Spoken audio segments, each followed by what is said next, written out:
Chapter 135. Escape from Wake City. Wake City may have been a third-class city with a small amount of permanent residents, but because of its proximity to the magical Beast Mountain range and the amount of fertile land around them, the amount of people that flowed in and out of the city was at a constant high. There were countless merchants and peddlers trying to sell their wares in the streets of Wake City. Some stores were selling almost anything imaginable, but among all the stores, restaurants held the dominant spot in the industry. Mercenaries and merchants in caravans endlessly walked the streets while gossiping among each other. The clamor in the streets was truly a sign that Wake City was flourishing. However, at this moment, there was a huge disturbance on those same streets. Everyone could only see a youthful figure with blood-soaked clothes come running toward them at breakneck speeds. The appearance of the youth had been noticed by many people on the streets, who all pointed and began to chat with each other. Whoever blocks that person will be heavily rewarded by the Tianxiong clan. At the same time, a thunderous yell came from behind. A few more disheveled figures came running out from behind as they chased after the youth at equally fast speeds. Tianxiong clan. They're from the Tianxiong clan. The Tianxiong clan is the #1 clan in Wake City. I wouldn't dare to provoke the person that has committed an offense against the Tianxiong clan. After hearing the middle-aged man's words, many mercenaries began to whisper to each other. However, not a single person decided to chase after that youth and block his path. That youth was Jian Chun, the one who had easily killed the young master of the Tianxiong clan, as well as a few other mercenaries affiliated with them. Jian Chun hurried on over toward the city gates.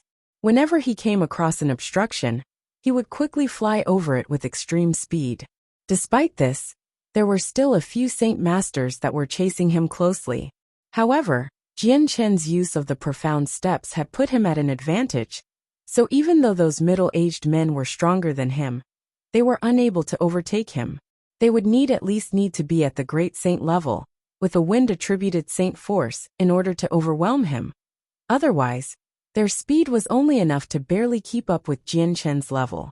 Plus, they weren't able to overcome the obstacles as easily as Jian Chen had. Despite being a third-class city, the amount of area Wake City spanned across was still huge. Even if Jian Chen hurried to the city gates as fast as he possibly could, the period would at least take the amount of time it takes for a candle to burn. Having put all his effort into running away, Jian Chen was now breathing quite hard.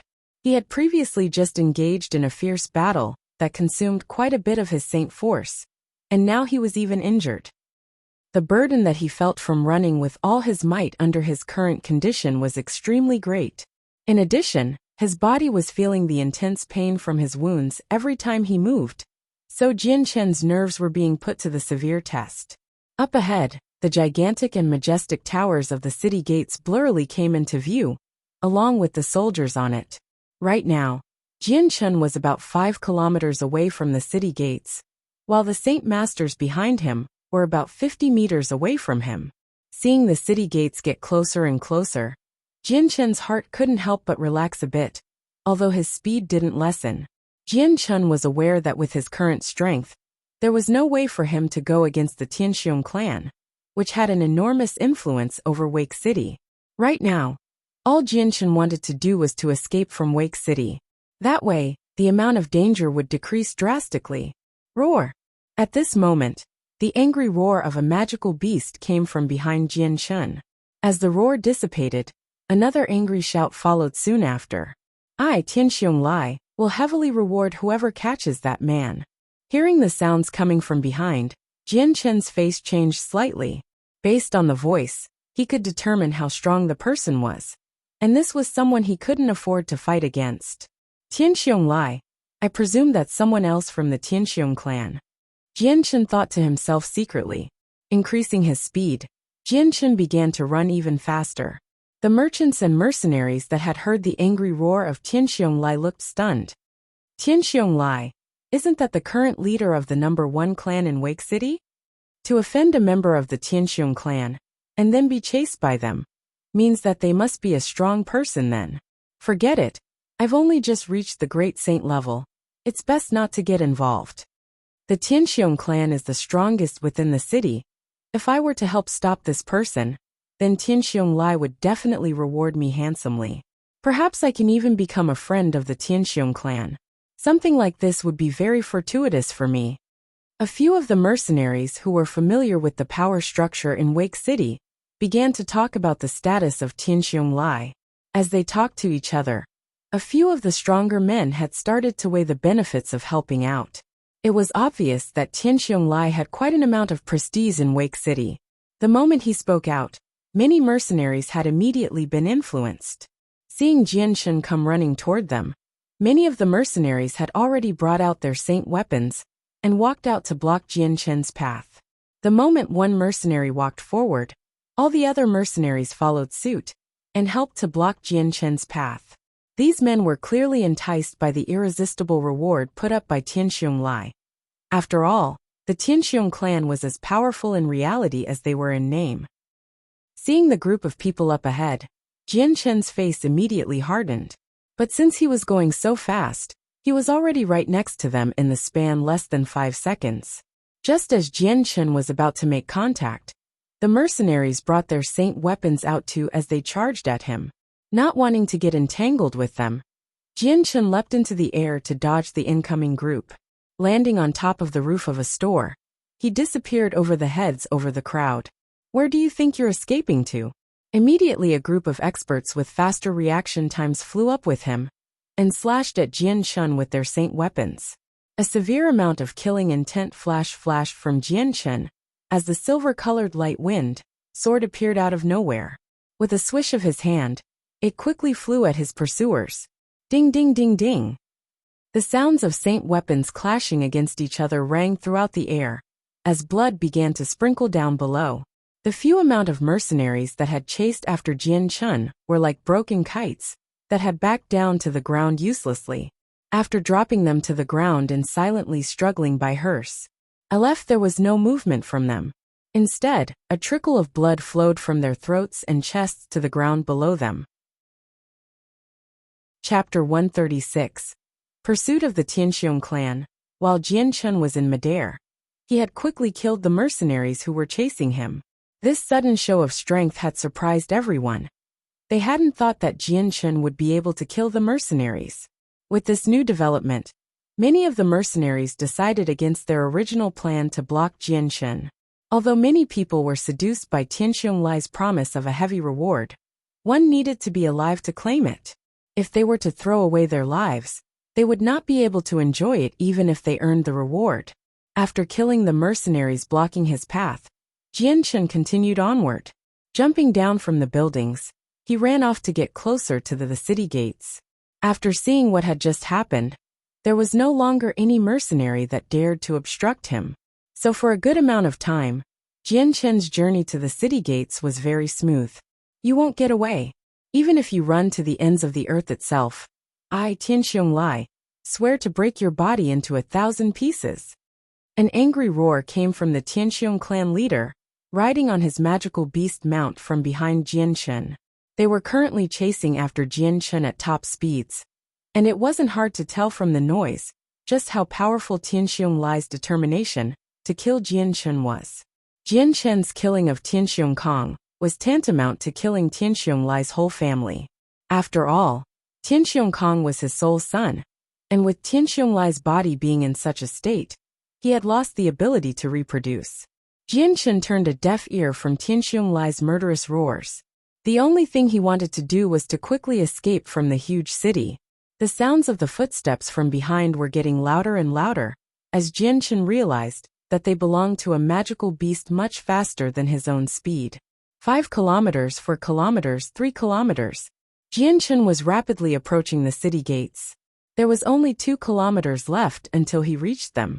He could already see the giant gates leading outside of the city, but right behind was Tianxiong Lai, who was riding his magical beast only 1 kilometer behind him. Commander Hatto, if you can close this gate and help stop this person, then I, Tianxiong Lai, won't be able to thank you enough. Tianxiong Lai's voice came out like powerful thunder from behind him.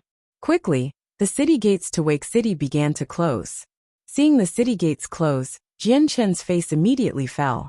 His eyes swept toward the gates 40 meters away, as he let out a deep breath of air.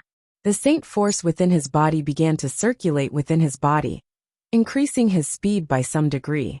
At the same time, Jianchen was employing the techniques he had learned from his past life.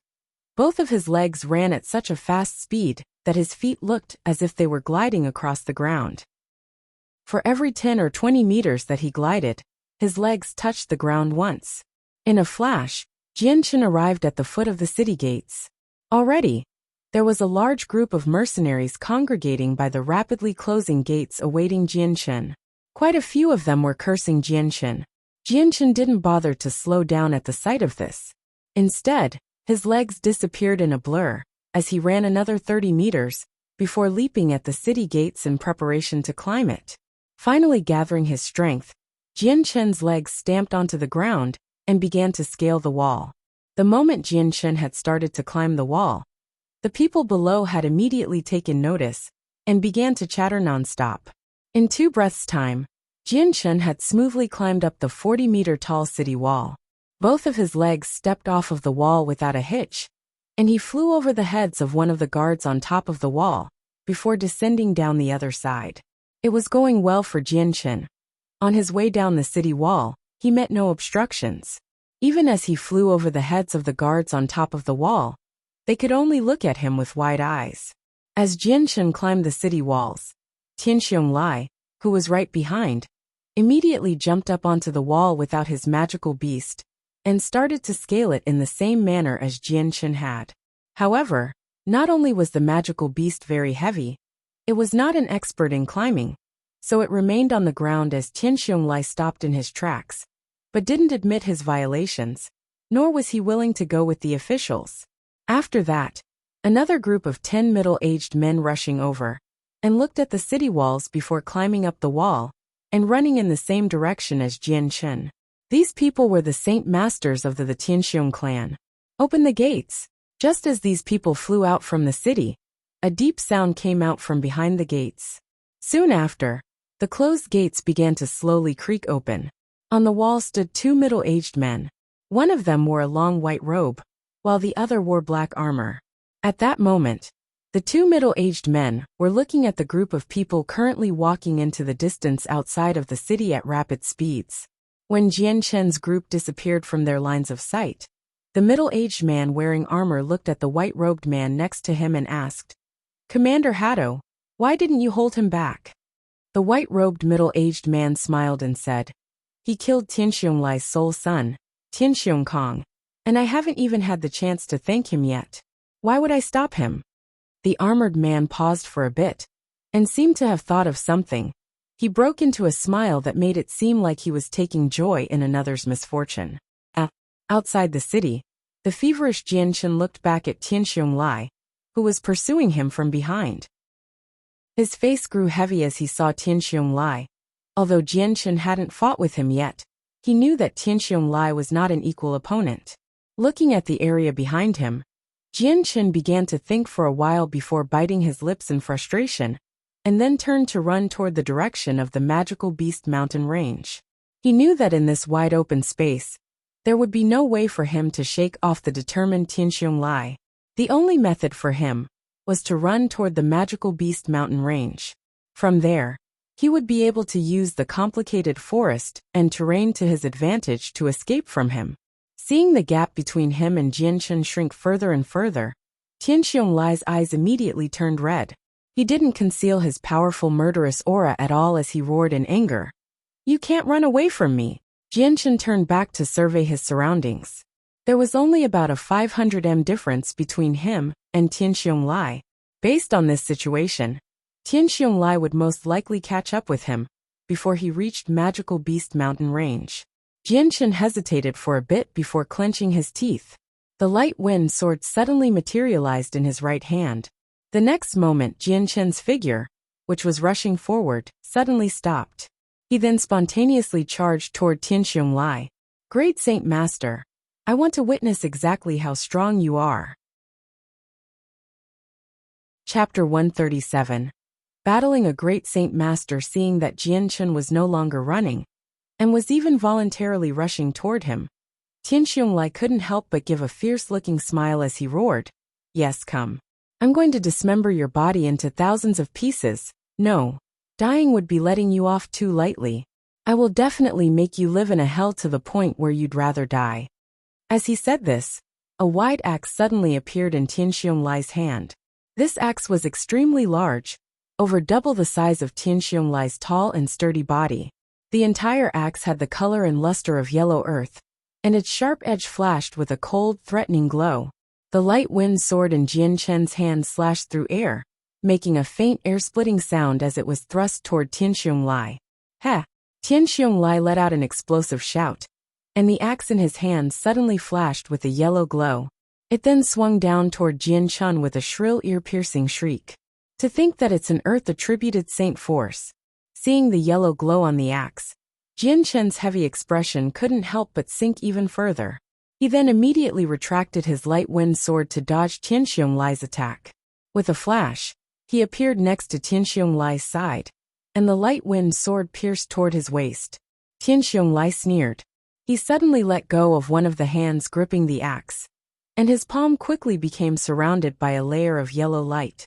Just like that, it began to rush to grab Jian Chen's light wind sword. The light wind sword was tightly caught by Tianxiong Lai's right hand, and the sharp sword blade unexpectedly didn't harm him at all. There was a trace of shock reflected in Jian Chen's eyes.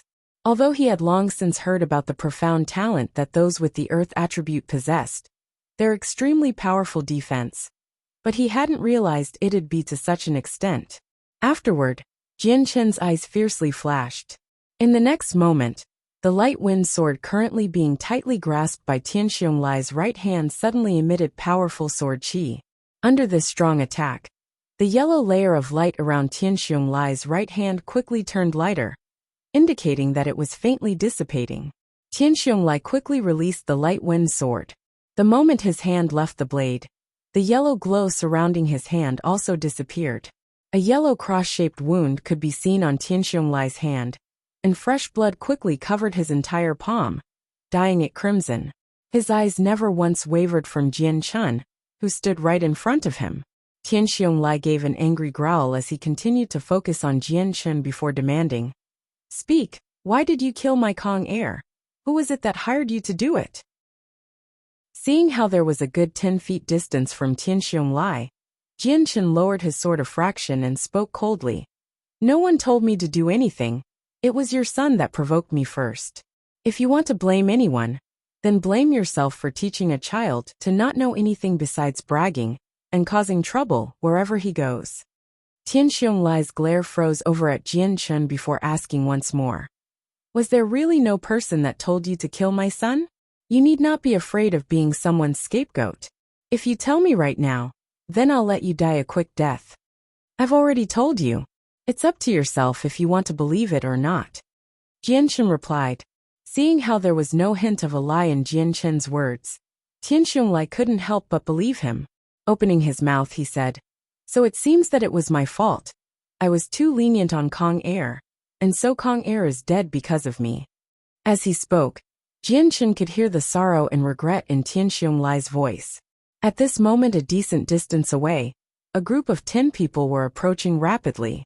Seeing the group of people behind Tianxiong Lai, Jian Chen mood couldn't help but change for the worse.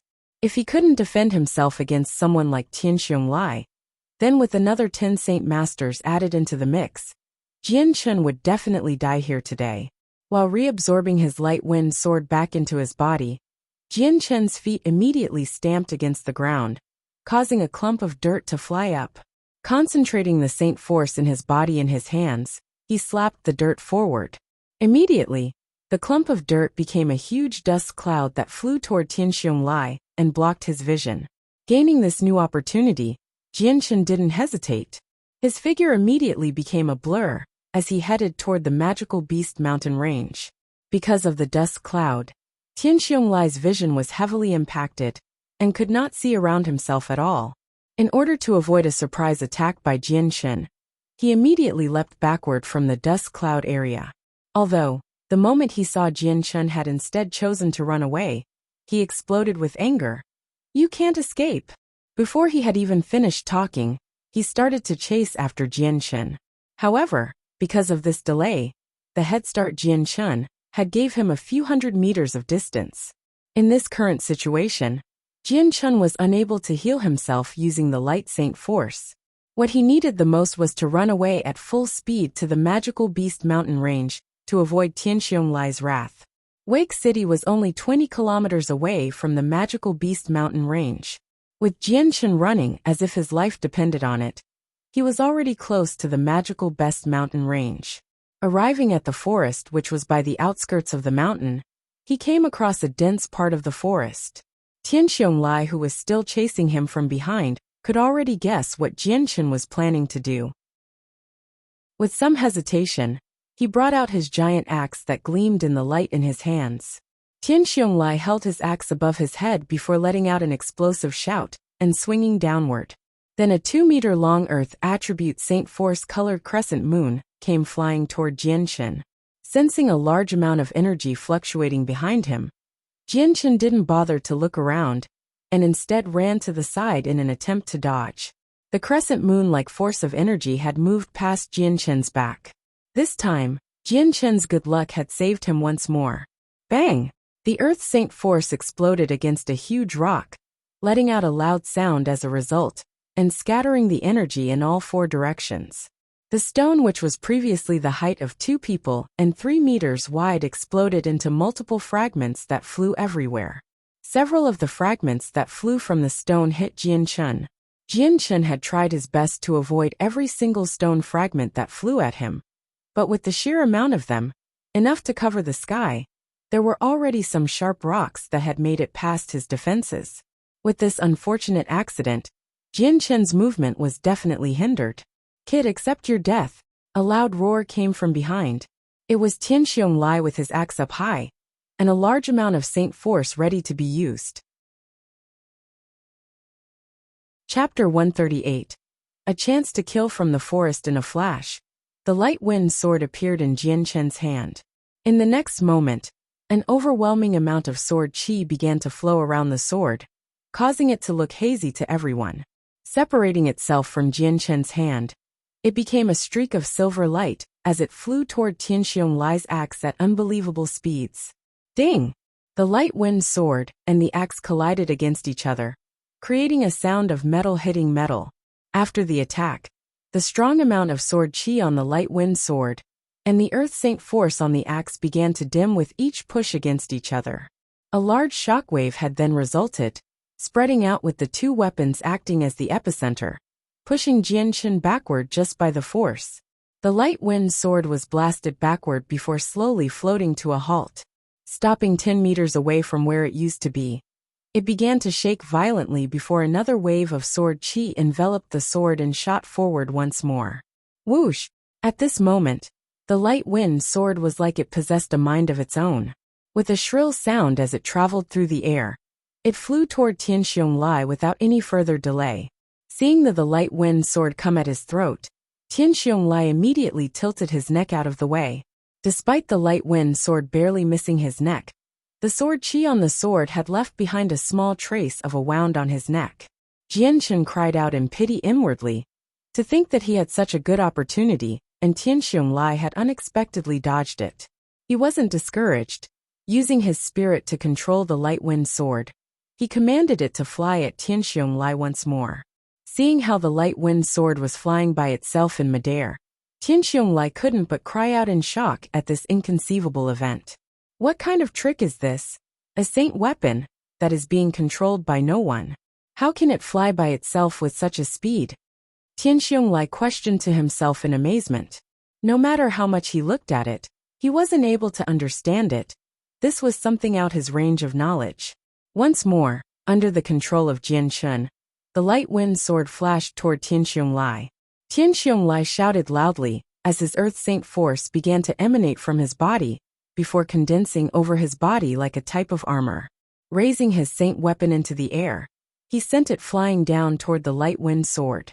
At Jian Chun's will, the light wind sword avoided Tianxiong Lai's attack by moving to the side. Because Jian Chun's strength was far too different from Tianxiong Lai's, even if the soul sword increased his attack power several times over, it was still not enough to take on a hit from Tianxiong Lai. Meanwhile, Tianxiong Lai's Earth Saint weapon crashed into the ground. Bang! Came the sound as the axe ejected all of the nearby dirt, creating a crater. The light wind sword flew around in a circle before reorienting itself and flying at Tianxiong Lai once more. Before Tianxiong Lai could even react, the sharp point of the sword had stabbed into his sturdy body. The incredibly sharp sword chi collided against the incredibly sturdy body of Tianxiong Lai. As the two forces grinded against each other, Tianxiong Lai's durable body couldn't handle the pressure anymore. The light wind sword bore a hole in his armor and stabbed through into his body. However, just as the light wind sword was about to stab into his skin, the inner saint force within Tianxiong Lai's body blocked it. The great Saint Master Saint force then began to force it out of his body. Jian Chen's eyebrows furrowed together as he thought about how difficult Tianxiong Lai was. He didn't think that with such a good opportunity, he still wasn't able to kill him. It would appear that even with the assistance of the soul sword, he was only able to hinder Tianxiong Lai for a moment. Even with good luck, he wouldn't be able to do serious harm. And if he wanted to kill him, it would be easier to scale the heavens. With the soul sword taking up a lot of his spirit, Jianchen wouldn't be able to last for much longer. Thinking to himself, Jianchen quickly came to a decision. In a split second, the light wind sword flew back to his hand before disappearing from view. Without further hesitation, Jianchen began to run toward the magical beast mountain range. The most important matter was that he needed to run away. Because of Tianxiong Lai's strength, defending himself was a difficult task. Right now it was impossible to kill him. It would be for the best to wait until he was stronger, and then come back to resolve the issue.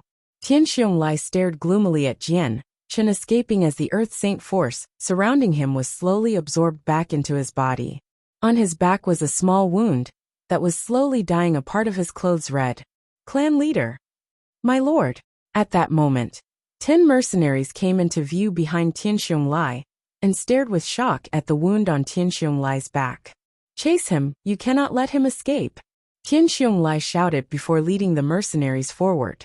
Jian Chen had already entered the thick part of the forest in a mad dash.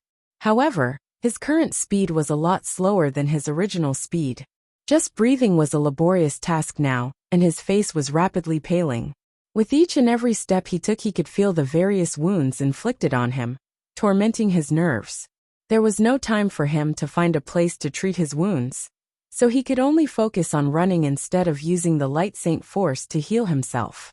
Stopping under a big tree to catch his breath, he turned his head around only to see Tianxiong Lai chasing from behind. Regaining his bearings, Jianchen once more began to run toward the magical beast mountain range.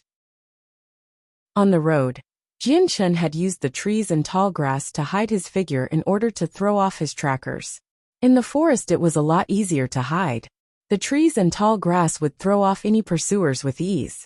Unknown to the both of them, the chase had taken over half the day, meaning it was noon once more. The scorching hot sun was blocked by the cloudy skies, making the area around him look murky and dark.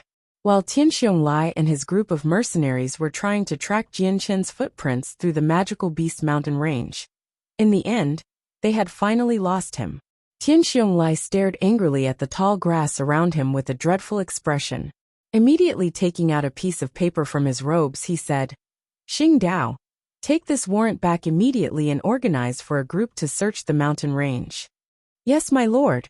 One of the males took the warrant from Tianxiong Lai's hand and disappeared from the forest. Chapter 139. Stealth kill. After the mercenary with the warrant left, Tianxiong Lai waved his hand at the others, searched the surrounding area carefully for any traces. I want to know where he ran off to. After losing track of Jian Chen, Tianxiong Lai and his group of mercenaries could only hope to look for traces left behind by him. But this was a task that was significantly hard. In a dense part of the forest in the magical beast mountain range, Jian Chen sat down under a big tree with a pale face. Carefully using his light wind sword to pick out the pieces of stone fragments in his body, his clothes were beginning to be dyed completely red. Each time the tip of the light wind sword stabbed into his flesh, a new wave of pain pelted through Jian Chen. The constant source of pain had tested Jian Chen's nerves, and his forehead was soaked with sweat with each additional moment. When the final stone fragment had been extracted from his body, Jianchen finally let loose a relieved grunt. Without energy, he slumped against the wide tree trunk and calmly took in deep breaths of air. After resting for a while, Jianchen concentrated his senses on his surroundings, only to discover that it was peaceful once more. Sitting in a cross-legged position, a ball of white light slowly came into view and enveloped Jianchen in it. It continued to heal Jianchen's body for a few moments before turning into a ball of milky white light. By this point, Jianchen's body was completely submerged. From the outside, you could only see a blurry outline of his body. For an hour, Jianchen continued to stay submerged in that milky glow of white light before it started to gradually dissipate. Not too long afterward, his body could be clearly seen within it. This time, Jianchen's face no longer had that pale look on it. Instead, his regular healthy glow was back. The various wounds that used to adorn his body were now completely gone, without a single scar left on his body. However, Jianchen didn't wake out of his stupor just yet. He continued to recollect the lost Saint Force he has used up in his escape. The amount he had used was not small, and the Saint Force within his body had almost been completely depleted, because of the fact that he was not only in the magical beast mountain range, where magical beasts could find him, but Tianxiong's men would be searching the area. So all Jianchen could do was to try and maintain his body's optimal condition in order to be able to confront any dangers he might come across. Not aware of how much time had elapsed, Jianchen's body had actually sat in the same position for 6 hours, constantly refilling his Saint Force. Not at any single point in time did his body move, neither did his eyes ever blink open. It was almost like he was a monk that had entered a deep meditation state and had completely lost awareness of the material world around him. At that moment, from behind a tree, a slender python came slithering out noiselessly toward Jianchen. Coiling around the tree, it paused, before it slowly glided toward him again, and not too long after, it began to stretch its small jaws open. Just as the snake was less than a foot away from him, the cross-legged Jianchen suddenly opened his eyes. A cold glint appeared in his eyes as the light wind sword appeared in the palm of his right hand and stabbed at the python with an extremely quick speed. PCH, the light wind sword accurately pierced into the area where the heart was located. With such a large amount of sharp of sword chi, the python's heart was instantly ruptured. Not even looking at the python, he reclaimed the light wind sword into his body and continued to sit down next to the tree. Closing his eyes, he continued to try to recover his spirit. While it looked like he was in a deep meditative state like a monk, in actuality, he was keeping close track of his environment. In an area where magical beasts roamed about, he didn't dare be careless as he tried to recover his Saint Force. The 4 or 5 foot long python fell from the tree trunk now that it was powerless to stay coiled around it.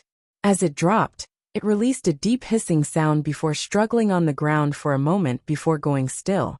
After another 4 hours, Jianchen opened his eyes once more and stood up on the tree branch. He took out another set of clothes from within his space belt and changed into them. Noticing that it was now dark, he began to think for a while before deciding on leaving the area. Jianchen carefully looked around himself in case the Tianxiong clan was nearby. At this moment he had fully recovered from his wounds, and even his Saint Force was back to optimal conditions. Now that he was in the magical beast mountain range with its complicated terrain, Jianchen was confident that if he were to come across Tianxiong Lai again, he would be able to easily retreat, unlike the fight before where it had occurred in open space. Just then, a small rustling sound came from behind. The moment he heard that sound, Jianchen's heart stopped. He quickly leaped up onto a nearby tree branch that was hidden from view thanks to the leaves. Not too long after, a group of men wearing white slowly came into view. This type of lifestyle is exhausting. Having a group of us head into the magical beast mountain range in order to find just one person without even a single portrait. How are we supposed to look then? One of the white-robed mercenaries complained to the others. That's right, we don't even know what this person looks like. Even if we were to come across him, how would we even recognize him? A bearded middle-aged man said, my fellow brothers, Do you know exactly why the clan leader wanted us to look for this man so badly? A person said curiously, I've heard that Tianxiongkong was killed by this man. Tianxiongkong is the sole heir to our Tianxiong clan. You tell me, if your son was killed, wouldn't you be furious? Then of course the clan leader would definitely want to catch this murderer.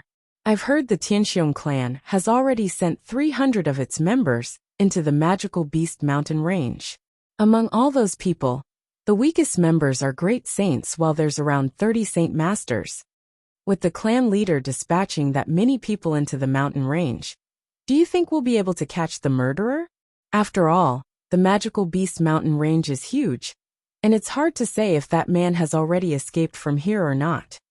That can't be said for sure, but according to the news, the murderer had already been heavily injured by the clan leader.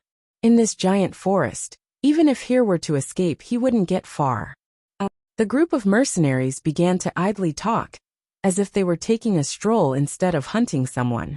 Just as these mercenaries walked under the huge tree, the leaves above suddenly swayed as a person darted out with his light wind sword ready to stab into the group below. PCH, just as these mercenaries tilted their heads up, the sword had already stabbed in between a man's eyebrows. Everyone be careful, someone's attacking. Someone was fast to respond, but before he could even finish his sentence, the light wind sword blurred momentarily before stabbing into his throat. Chapter 140. The Tianxiong clan's retreat. By that point, the rest of the mercenaries finally overcame their surprise and took out their saint weapons to fight. The sword-wielding swordsman turned himself over in the air and dodged the incoming strikes before gracefully landing on the ground. The sword chi radiating from his sword slowly covered the air around it. It soon also enshrouded the mercenaries within it as well. By the time the sword chi had dissipated, the Tianxiong clan members had all fallen to the ground with a hole in their throats. A trickle of blood leaked from their wounds out onto the earth below. Taking back his sword, Jianchen calmly looked at the grounded members before saying, You've given me quite the useful amount of information. 30 saint masters and over 200 great saints. The Tianxiong clan really isn't weak at all. To think that they would send that many people into the magical beast mountain range to find me. It's no wonder they are the #1 clan in Wake City. Jianchen became silent for a moment before his face slowly started to turn into a smile. So if you aren't going to let me go, then don't blame me for being fierce. I'll play around with you then. In the blink of an eye, several days had passed, and in the span of those days, Jianchen had roamed around the place and focused on dealing with the men from the Tianxiong clan. Although Jianchen normally wasn't one for revenge, he also wasn't one to not fight back. After being provoked and bullied to such a state by the Tianxiong clan, if he didn't make a move, then he wouldn't be able to call himself Jianchen. Already the amount of people killed by Jianchen had reached somewhere in the 200 range. Among those, there were 10 Saint Master experts, the rest were all great saints. With a disastrous loss like this, even for the Tianxiong clan, it would be hard to recover from since they had been damaged down to their roots. The Tianxiong clan actually knew this well and clear, but they had taken no steps to remedy it.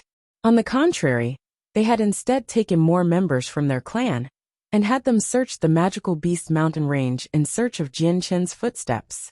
Tianxiong Lai definitely wanted to take revenge for his deceased son, no matter how heavy a price he would have to pay. The events that had transpired for the past few days had been known to everyone in Wake City. The Tianxiong clan had been the main ruling power for over 10 years, so Tianxiong Lai's reputation could even be said to be very clear. The permanent residential mercenaries and merchants all knew who Tianxiong Lai was and how strong he was. The news that the heir of the Tianxiong clan, Tianxiongkong, was killed, and that Tianxiong Lai had brought a group of ferocious-looking mercenaries into the magical beast mountain range to find the assassin, had caused a huge commotion in Wake City. This topic was spoken by mercenaries and merchants alike over a cup of tea and a plate of food. However, whoever was so audacious to kill Tianxiongkong, no one knew who that person was. The only thing they had known about this mysterious assassin was that he was an extremely young person. Every other detail was unknown. The other clans in Wake City had secretly observed the affairs of the Tianxiong clan. When they realized just how much damage the Tianxiong clan had taken while in the magical beast mountain range, each one of them had begun to prepare their clan to take over and divide up the shares of the Tianxiong clan in the market. The Tianxiong clan had controlled a large part of Wake City, causing every other clan to be incredibly jealous, but some of them had feared the power of the Tianxiong clan, so they had stayed patient. However, now that the Tianxiong clan had come across such an unexpected accident, their power was no longer the same. Many of the clans couldn't let this opportunity pass by them anymore, and began to stretch out with their hands for the Tianxiong clan's profits. In the magical beast mountain range, a group of 20 to 40-year-old worried mercenaries sat in a circle around each other. Clan leader, the situation isn't looking too good here. That brat is as treacherous as a devil, and has also gained many experiences about how to hunt in a forest. We are at a disadvantage since he holds an advantage with the terrain, and has already shaken us off his trail multiple times. Not only that, but this brat is also very strong. Many of the smaller groups didn't have the strength to kill him at all, and eventually were destroyed. Even if his opponent is an expert of the Saint Master, he has been able to go against them all the same. So far the amount of people we brought into the magical beast mountain range has been reduced down to half. But I'm afraid that if things continue on like this, the amount of people we will have left would be countable on our hands. A middle-aged man said with concern, "That's right, clan leader, that brat is far too cunning. If we group together, he takes on an ambush approach in a way that we don't get to see his face, and the moment we split up, he comes after us one by one. Not only that, but he is as nimble as a monkey in these forests, so we're unable to chase after him. What can we do about that? In our group right now, only my lord would be able to go up against this brat." Another mercenary said with the same amount of worry, "Clan leader, right now we are at a disadvantage. It would be best to retreat for now and think things over."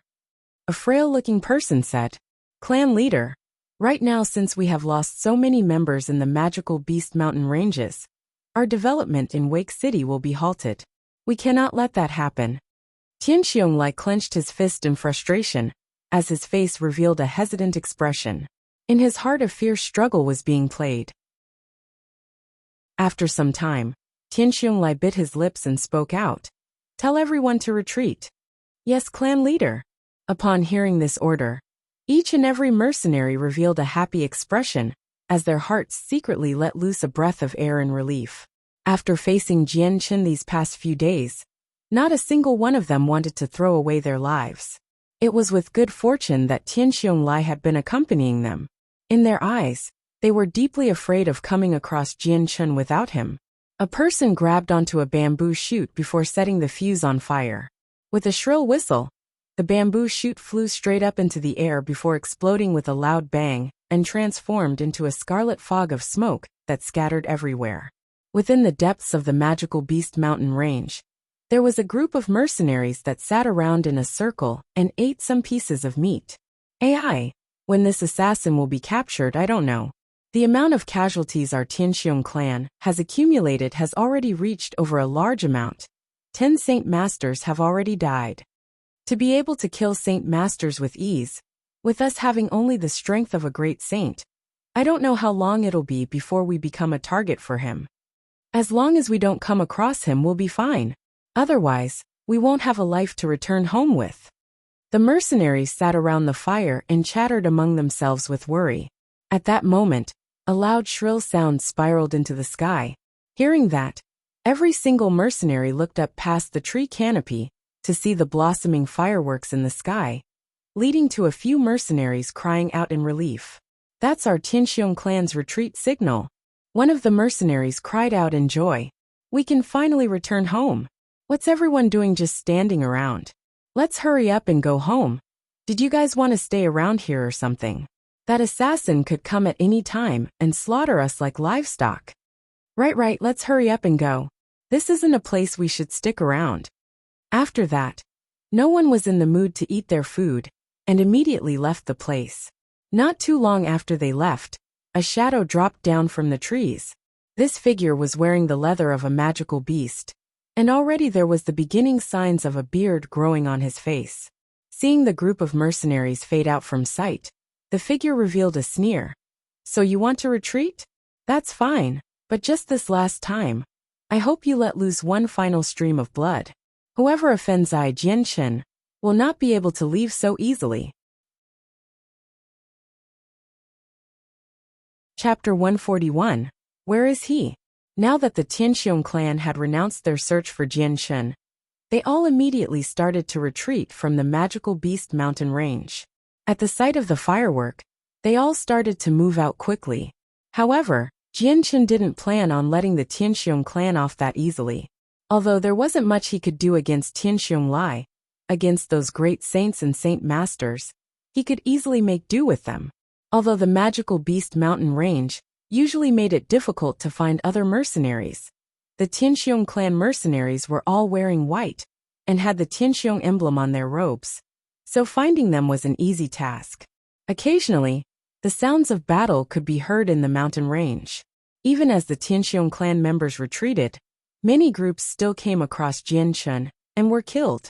He had accumulated months of rich experience after living in the magical beast mountain range, and could appear and disappear like a ghost with the help of the complicated terrain.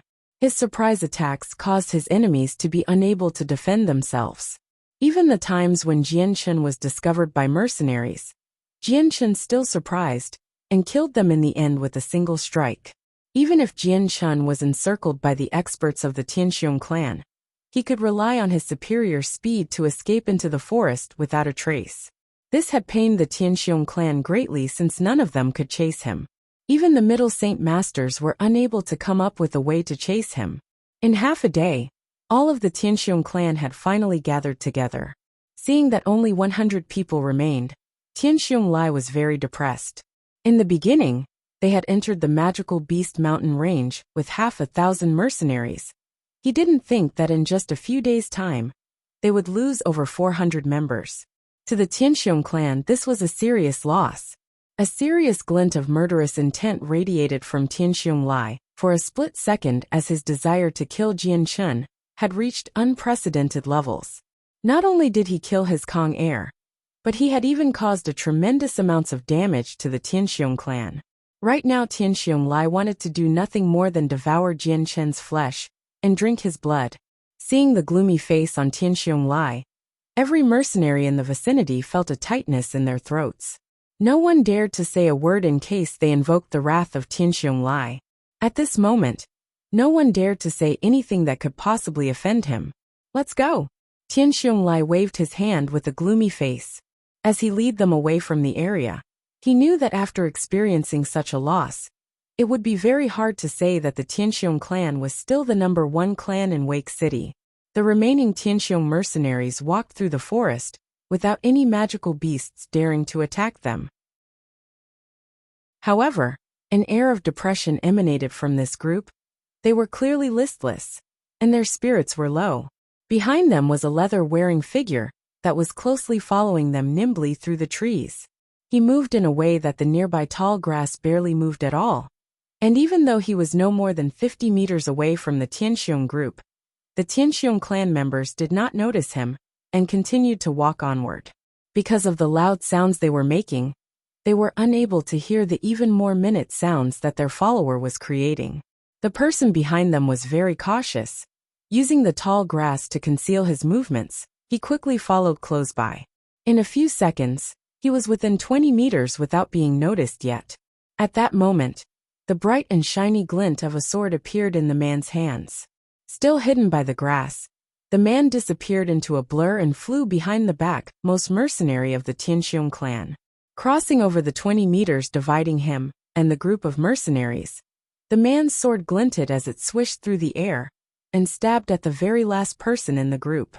The sword flashed several times as it moved at inconceivable speeds, stabbing through the necks of 5 mercenaries. Without stopping there, his silver sword became a blur once more as he stabbed at the throats of another 3 people in a split second. Everyone be careful, that man's here. Just as those 8 mercenaries were killed in a lightning-fast speed, one mercenary finally came to the realization that they were under attack and yelled out a warning for everyone. Upon hearing the warning, every mercenary pulled out their saint weapon and stared around themselves. However, just as the first man spoke, the assailant had already retreated back into the foliage, just as quickly as he appeared. "Stay still, don't even think about escaping." A roar boomed from behind as Tian Xiongli leaped forward with his axe in hand. Chasing after the man, the other 20 Saint Masters then followed suit. Seeing Tian Xiongli and the other Saint Masters chase after the man, the remaining Tianxiong clan members let out a breath of relief. Their previously nervous expressions laxed by a large amount as well.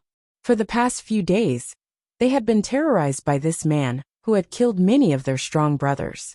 It was with good reason that they were afraid of him, wondering just when it would be their turn to be the ones on the ground by his hands. Suddenly, just as they let out a sigh in relief, the tall grass split open, as a silver sword flew out from it in a brilliant show of light. PCH! PCH! 2 mercenaries then fell to the ground with their throats stabbed through. This sudden movement had disturbed many men. The moment they saw this, each and every mercenary there had turned pale with fright. "Everyone be careful, he's here." Before the man could finish talking, a leather-wearing man came out from the dense foliage with his sword at the ready to stab into the nearest person. The remaining Tianxiong clan members all held their saint weapons up.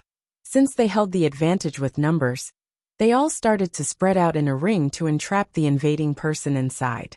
Even after being encircled, the leather-wearing person didn't have a frantic expression on his face.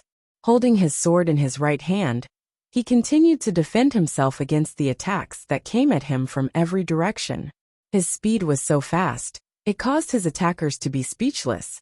But these men were only at the great saint level, so when it was his turn to attack, they saw little to no opportunity to dodge. Following the continuous string of collisions, the leather-wearing man lashed out with his sword, stabbing into the throats of 5 different mercenaries with a hazy glow of sword chi following his sword. After killing those 5 mercenaries, the man didn't continue fighting. Instead, he opted to run from the encirclement. Entering the foliage, he disappeared without a trace, as the remaining mercenaries were powerless to stop him. Not too long after his escape, an Earth-attributed saint force flew into the area, as Tian Xiongli returned with the other Saint Masters. Looking around the area, all he could see was the corpses on the ground without any signs of their assailant. "Where is he?" Tian Xiongli roared furiously as he asked the mercenaries there. Chapter 142, Tianxiong clan's heavy losses. He ran out over there. A person pointed to where the man ran off to. Hearing that, Tian Xiongli turned his glare over to where a mercenary pointed. At this moment, the tall grass was shaking slightly, because someone had only just recently passed through. There remained a clear trace of someone's trail. Tian Xiongli returned his gaze over to the dead bodies on the floor with a gloomy face. In the brief moment he was gone, another 15 people had died. He was afraid that if things continued on like this, he wouldn't even have 50 people by the time he left the magical beast mountain range. With such heavy losses, there would be no way for the Tianxiong clan to recover from this. The 20 Saint Masters that had followed Tian Xiongli stood behind him silently, looking at the dozen dead bodies on the ground. Every single one of them had a face that was unprecedentedly serious. "Continue onward," Tian Xiongli ordered. After these past few days, he knew in his heart that in the complicated terrain of the magical beast mountain range, he was completely unable to kill the youth that killed his son Kong Heir. If things continued on like this, then his army would be utterly destroyed. For now, the current formation will be changed. Every 5 Saint Masters will spread out in one group for each of the 4 directions, and the great saints will be in the middle. Maintain this formation while moving forward. Tian Xiongli spoke. For a youth that wasn't on his level, to reduce him to such a state was an unwashable disgrace. Soon after, the Tianxiong clan followed Tian Xionglei's change in formation and continued to journey through the mountain range. Now that they had been attacked by surprise once, everyone was extremely vigilant of their surroundings. Their eyes constantly swept around their surroundings, wary of suffering from another surprise attack. Tian Xiongli stood in the center of the formation, with his inner saint force constantly on the move inside his body. He just needed for the youth to appear once more. No matter what the position, Tian Xiong-Lai would be able to respond quickly. Tian Xiong-Lai's eyes swept the area in front of him, as his ears trembled, as he strained them to listen for any close-by movements. As long as you appear, even if there is a heavy cost, I will kill you. Tian Xiong-Lai resolved. The group walked through the dense forest slowly.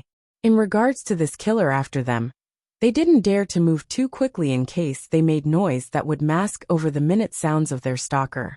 Just as the Tianxiong clan was about to step over the boundary where the tall grass stopped, the figure of a person darted out from the grass, and in a split second, he had stabbed through the hearts and throats of a few mercenaries.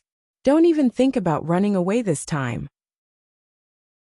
Just as that mysterious figure had stabbed into the throats of a few mercenaries, an angry snarl came from the middle of the formation. Tian Xiong-Lai's gigantic earth-attributed axe flew out at him, following the figure's movements. At the same time, the Saint Masters in the group immediately leapt forward with their Saint weapons ready to slash at their foe. That man had no desire to fight with everyone. Reclaiming his Saint weapon into his body, he darted out of the group, and then out of sight into the tall grass once more. You all stay here. I will chase after him.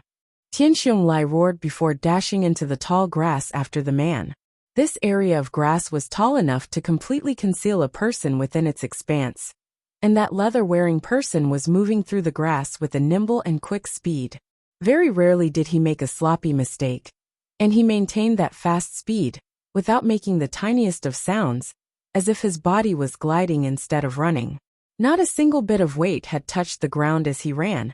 It was like he was using the grass for support instead of the ground. You won't escape this time. If I don't kill you today, then I will never be able to remove this hatred from my heart. Tian Xiong-Lai chased after the man. His speed had already reached the very pinnacle of his limits, as the Earth Saint force flew off like smoke from his legs. With his legs constantly stamping across the ground, he was no slower than the man he was chasing. The leather-wearing man began to constantly change directions, and so too did Tian Xiong-Lai, who was following closely behind in the tall grass. Yet he was unable to keep his eyes on the figure in front. Every so often he would have to jump into the air. At this moment, a fierce gale blew through the tall grass, creating a crashing sound throughout the area, and causing Tian Xiong-Lai, who was chasing after the man, to pale. Stamping off of the ground, he leaped into the air, and examined the ground below only to become dejected. He had lost sight of the man's traces. This damnable wind didn't come early or late. Instead, it came right on time so that I lost sight of that man. Examining his surroundings, Tian Xiong-Lai had a face full of resentment, and couldn't help but curse out in anger. Afterward, he leaped into the air once more, unwilling to give up. Looking down, he tried to find traces of the man, but he could not because of the gale that was still continuing to blow, causing all of the tall grass to constantly sway in the wind, and making tracking impossible. I definitely won't let you go. If you're a man, then leave behind your name. Tian Xiong-Lai roared up at the sky. His voice scattered through the air, causing echoes to be heard from far away. Not too long after, a clear laughter could be heard. Ha ha, this one is called Jianshen. Tianxiong clan. One day I will make another visit. So until that day comes, I hope the clan leader will not worry about me. Jianshen. Good. Tian Xiong-Lai, swear that even if you escape to the ends of the earth, I will find you. You won't ever escape. Tian Xiong-Lai roared. This time, there was no response. Tian Xiong-Lai couldn't reply anymore, and instead continued to lead the remaining Tianxiong clan members out of the magical Beast Mountain range. Very quickly they walked away from the grassy areas, and because of that they no longer came across any surprise attacks. Returning to Wake City, Tian Xiong-Lai immediately traveled to the Mercenary Union and placed a high bounty on Jianshen of 10,000 purple coins for the capture of him alive, with his details posted under. Right afterward, the entire Wake City exploded with activity once more. 10,000 purple coins. Such an expensive bounty was a never-before-seen event in Wake City history, and a price this high was rare to see in the entire Tianyuan continent. To add on to that, the Mercenary Union had bumped up the mission grade to a rank, making it a special mission. It wasn't restricted to just mercenaries, as this mission was then sent out to the following nations neighboring the Blue Wind Kingdom. Right at this moment, Jianchen wasn't aware that the warrant for his capture had been put up with such a high price once more. Right now, he was still in the magical beast mountain range washing his body. My current strength should be around the peak Great Saint tier already. These next few days, I should hunt for a few magical beasts in the mountain range and make a breakthrough into the Saint Master level. This way, if I come across Tianxiong Lai in the future, I won't be considered a weak opponent to him. Jianchen thought to himself as he quickly made plans for the future. Chapter 143, Tortoise Beast AI. Suddenly, Jianchen let out a sound of surprise from the water edge. After he had washed away the sweat and filth, he stared at his body, only to discover that his skin had surprisingly turned a deep shade of red, completely unlike his usual skin color. What's going on here? How did my body turn red? Jianchen cried out in astonishment with his eyebrows raised. After thinking about it for some time, his face relaxed and he broke out into a smile. Muttering to himself excitedly, he said, "This is what the books said would happen. This situation means that the anti-venom of the silver-striped golden snake has completely fused with my bloodstream. I didn't think that it would fuse together in only a month's time. Nor did I think that the anti-venom of the silver-striped golden snake coursing through my body would make such a change. If my body continues to refine the 1000 immunity, then it will eventually gain the ability to reproduce the anti-venom on its own. And by then, I will have truly perfected the 1000 immunity. Once I perfect the 1000 immunity, all of the blood that my body makes will naturally contain the anti-venom. So I don't need to worry about my body losing any blood with anti-venom anymore." Jianchen carefully inspected his body, just in case there was any other changes to it other than his skin becoming a red color. However, there were no other changes. Everything else was exactly the same as before. Jianchen leapt out of the river to where his crude leather clothes were, and began to change into them, since he had decided to cultivate in the magical beast mountain range until he broke through to Saint Master level. Jianchen didn't want to switch out of his simple clothing. He hadn't had enough time to buy a new set of spare clothes during his last return to Wake City from the mountain range. Since he was unwilling to fill his space belt with countless amounts of clothes that would just be wasted out here. Because of the complicated terrain and all of its thistles and thorns, any clothes worn here would be quickly ruined. Even if he did bring several sets of clothes, he wouldn't want change into them just for that reason. Jianchen continued on deeper into the mountain range where the Class 3 magical beasts roamed, staying there for a few days. As the next couple of days passed, Jianchen continued on as usual. In the daytime, he would look for the traces of magical beasts and kill them. At night, he would use the monster cores to cultivate. However, because he hadn't prepared any repellent herbs for mosquitoes and other poisonous insects, every night was a night of torment for him as they harassed Jianchen.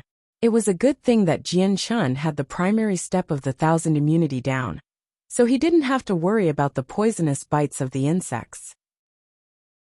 Plus, because he could control Light Saint Force, the remaining swelling or other injuries he did sustain were immediately treated and disappeared without a trace. During the past few days, Jianchen had already reached the peak Great Saint level. Adding on to the fact that he had been fighting Class 3 magical beasts every day, his originally exquisite swordplay became even more perfect from this refinement. As his strength grew, the power of his physical body also gradually increased.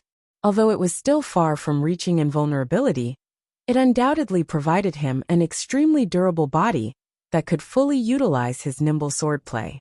After all, if he wanted to increase his speed, the toll on his body would be extremely high. If his body's resilience wasn't enough, a simple fist that used all his strength would most likely cause his arm to throb in pain, as if blood wasn't flowing through it. If he ceaselessly maintained his lightning-fast swordplay, the greatest merit it would provide would be in his cultivation of the profound Azulite sword law, especially for its first layer of techniques, refined body. It would not only help strengthen every cell in Jianchen's body, It would also make his body softer, and yet still possess an exceedingly strong toughness. Under these various conditions, Jian Chen's weaknesses were worked in a way that improved and helped condition Jian Chen's sword strokes to be even harder to dodge. After becoming a great saint, killing Class 3 magical beasts was a great deal easier than before. Nearly 40 magical beasts died from Jian Chen's hands every day.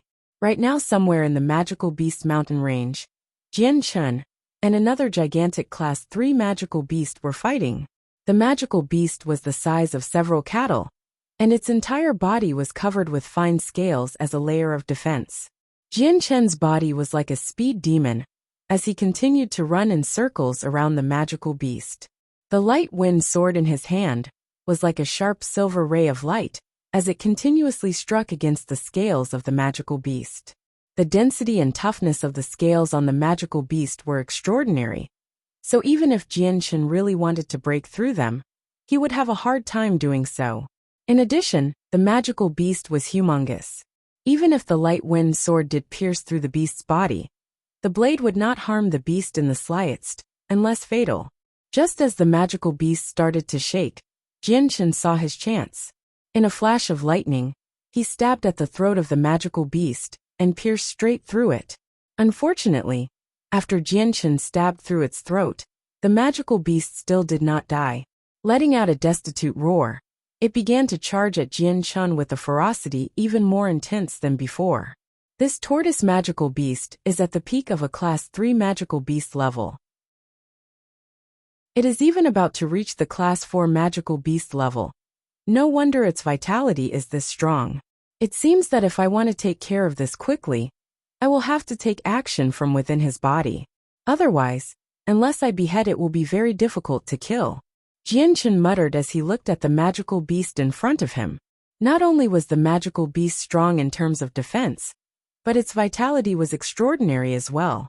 Even after Jian Chen had stabbed into its throat, it still didn't die. Rather, the matter had infuriated it further. While Jian Chen and this tortoise magical beast were battling, a group of mercenaries came into the battlefield. There were 20 men in that group with faces so filled with mud that aside from their ages, no other distinguishing traits were visible.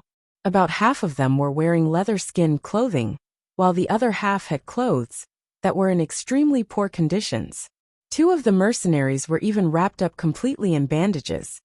Their blood could easily be seen bleeding underneath the wrappings, signifying that they were heavily wounded.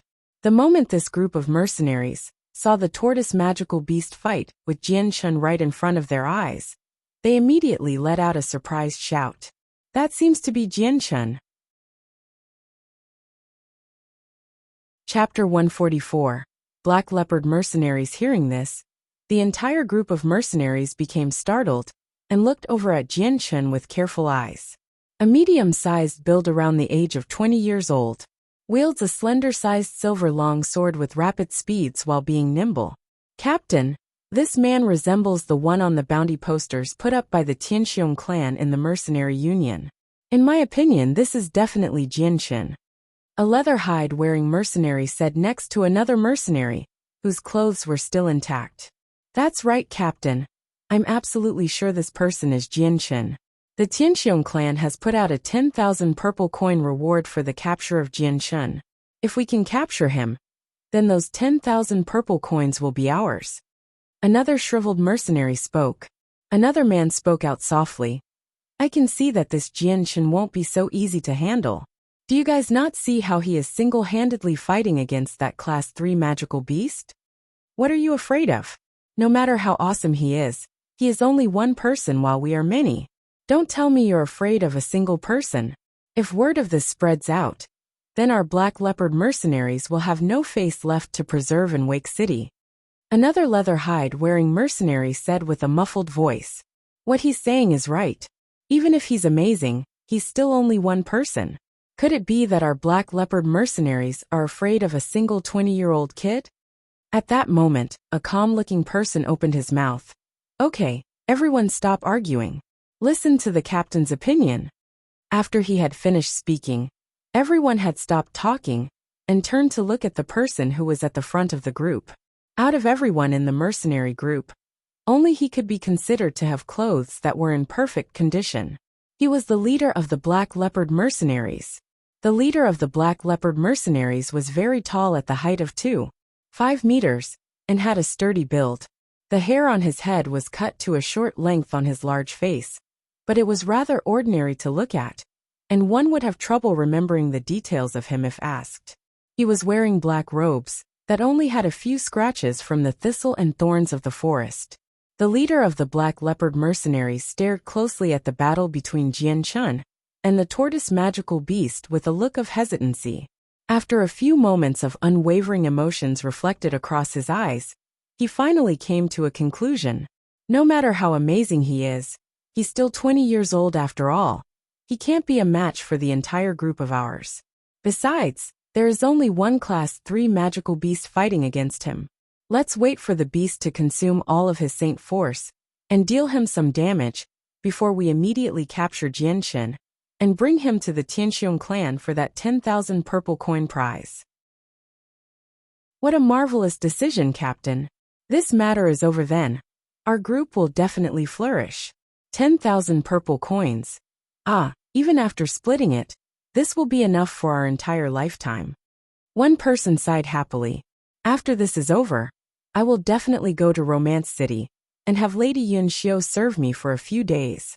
Another mercenary laughed. Hee hee, Jelly, every time that brothel from Romance City is mentioned, you begin to drool. It's a shame you have never had the money to enjoy its pleasures. Wait until this is over. Then you will be able to take that Yun Xiu back home as your wife without any problems. A man with a beard had laughed. Hearing that, the previous mercenary laughed and then stared at Jian Chen almost as if he were staring at a mountain of gold. Ayo! At that moment, a blood-curdling roar came from far away. The mercenaries looked at the origin only to see Jian Chen had stabbed into the tortoise's throat. There was a strong amount of sword qi that not only stabbed into its throat, but straight into its body with an explosive entrance before impacting against its inner organs. The tortoise continued to shriek as its gigantic body froze up and slowly crashed into the ground with a resounding boom. Forward! Just as the tortoise magical beast fell to the ground, the leader of the Black Leopard mercenaries led his group toward Jian Chen with the rest of the mercenaries following straight behind. The expression on Jian Chen's face didn't change at all. Slowly pulling out his light-wind sword from the throat of the tortoise magical beast, he walked to the belly of the beast, as if nothing were happening, and with a flash of a large amount of sword qi, he thrusted his sword deep into its stomach. Immediately, a large wound appeared on the belly as Jianshin stabbed deep within. A blood-stained item then flowed out with the blood before rolling to a stop in front of him. Jianshin crouched down to the bloody earth and wiped the blood off the item, revealing it to be a small crystal. It was the tortoise's monster core. Seeing how Jianshin hadn't even spared them a glance, as if he held the Black Leopard mercenaries in disdain, the mercenary group suddenly felt gloomy. The leader of the mercenary group looked at Jianshin and spoke. Jianshin, I cannot determine your age, but you look very calm, especially in a moment like this where you should feel frantic instead. Jianshin calmly stored the monster core into his space belt before raising his head up to look at the Black Leopard mercenaries to say calmly, Who are you? How do you know my name? Hearing that answer, the Black Leopard mercenaries' leader revealed a small cold smile. We are the Black Leopard mercenaries. As for how we know your name, hee, that's simple. Your name is of well-renown in Wake City especially. Everyone knows who you are. Jianshin scowled slightly. Speak, what is your goal then? Our goal is simple. Now if you will kindly go with us. Even before Jianshin could speak, another mercenary had spoke up. That's right, we only wish for you to come with us. Now be an obedient youngster, and our Black Leopard mercenaries won't treat you too badly. A shriveled mercenary laughed. Jianshin revealed a cold smile. This one isn't sure where you want to go. Where else? Of course we go back to Wake City. A man said with a muffled voice.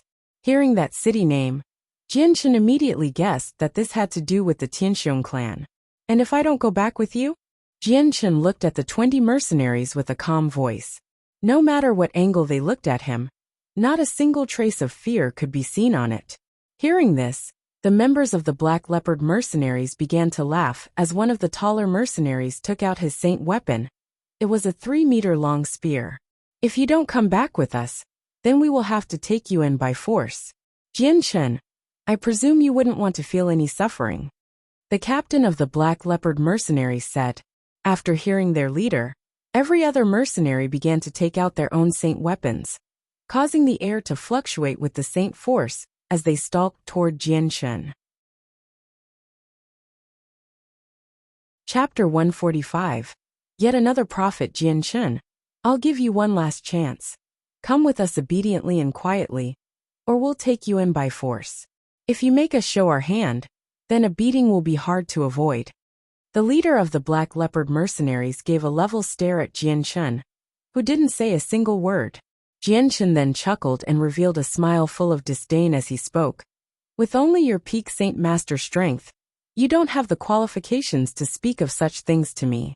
Today, we shall see if you will be able to capture me, or if each and every single one of you will die by my hand, one by one." As he spoke, a hazy glow of sword chi began to circulate around his light-wind sword. Immediately afterward, Jian's figure blurred as he moved toward the mercenary group. In an instant, he reappeared right in front of the weakest-looking mercenary and swung his sword with a stunning speed. "You're looking for death. Brat, you're too arrogant."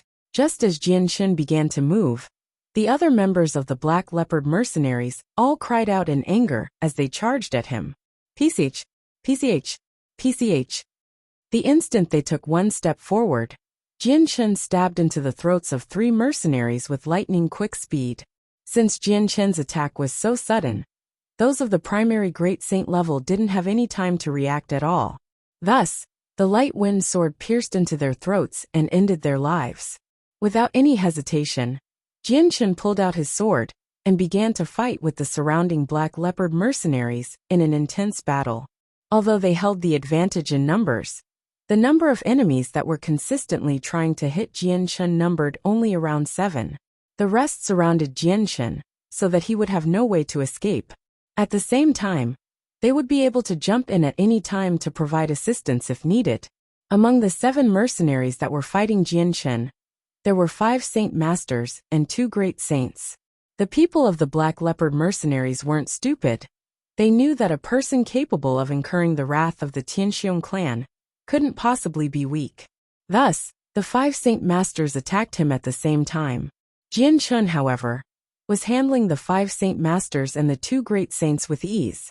Previously, when he only had the strength of a middle Great Saint, he had already dared to face the many Saint Master experts of the Tianxiong clan. Obviously, now that his strength had already improved to the peak Great Saint level, he'd have no problem fighting these mercenaries. He was now only one step away from reaching Saint Master level. Although the increase in level from middle to peak Great Saint was a small one in name, Jian's strength had multiplied greatly during this period. Now that he had peak Great Saint powers, the simultaneous attacks from the 5 Saint Masters wasn't as difficult to deal with as his previous experience in Wake City. Jian's sword was unparalleled in speed, striking out in all directions as an offense and defense at the unbelievably fast speed of light. The light-wind sword continued to collide with the other Saint weapons, causing metallic clanging sounds to screech out. After each collision, the strong amount of Saint force from the weapons would diffuse through the area, causing dust and smoke to pervade the air. Jian's sword began to speed up even more as it blocked the other Saint weapons.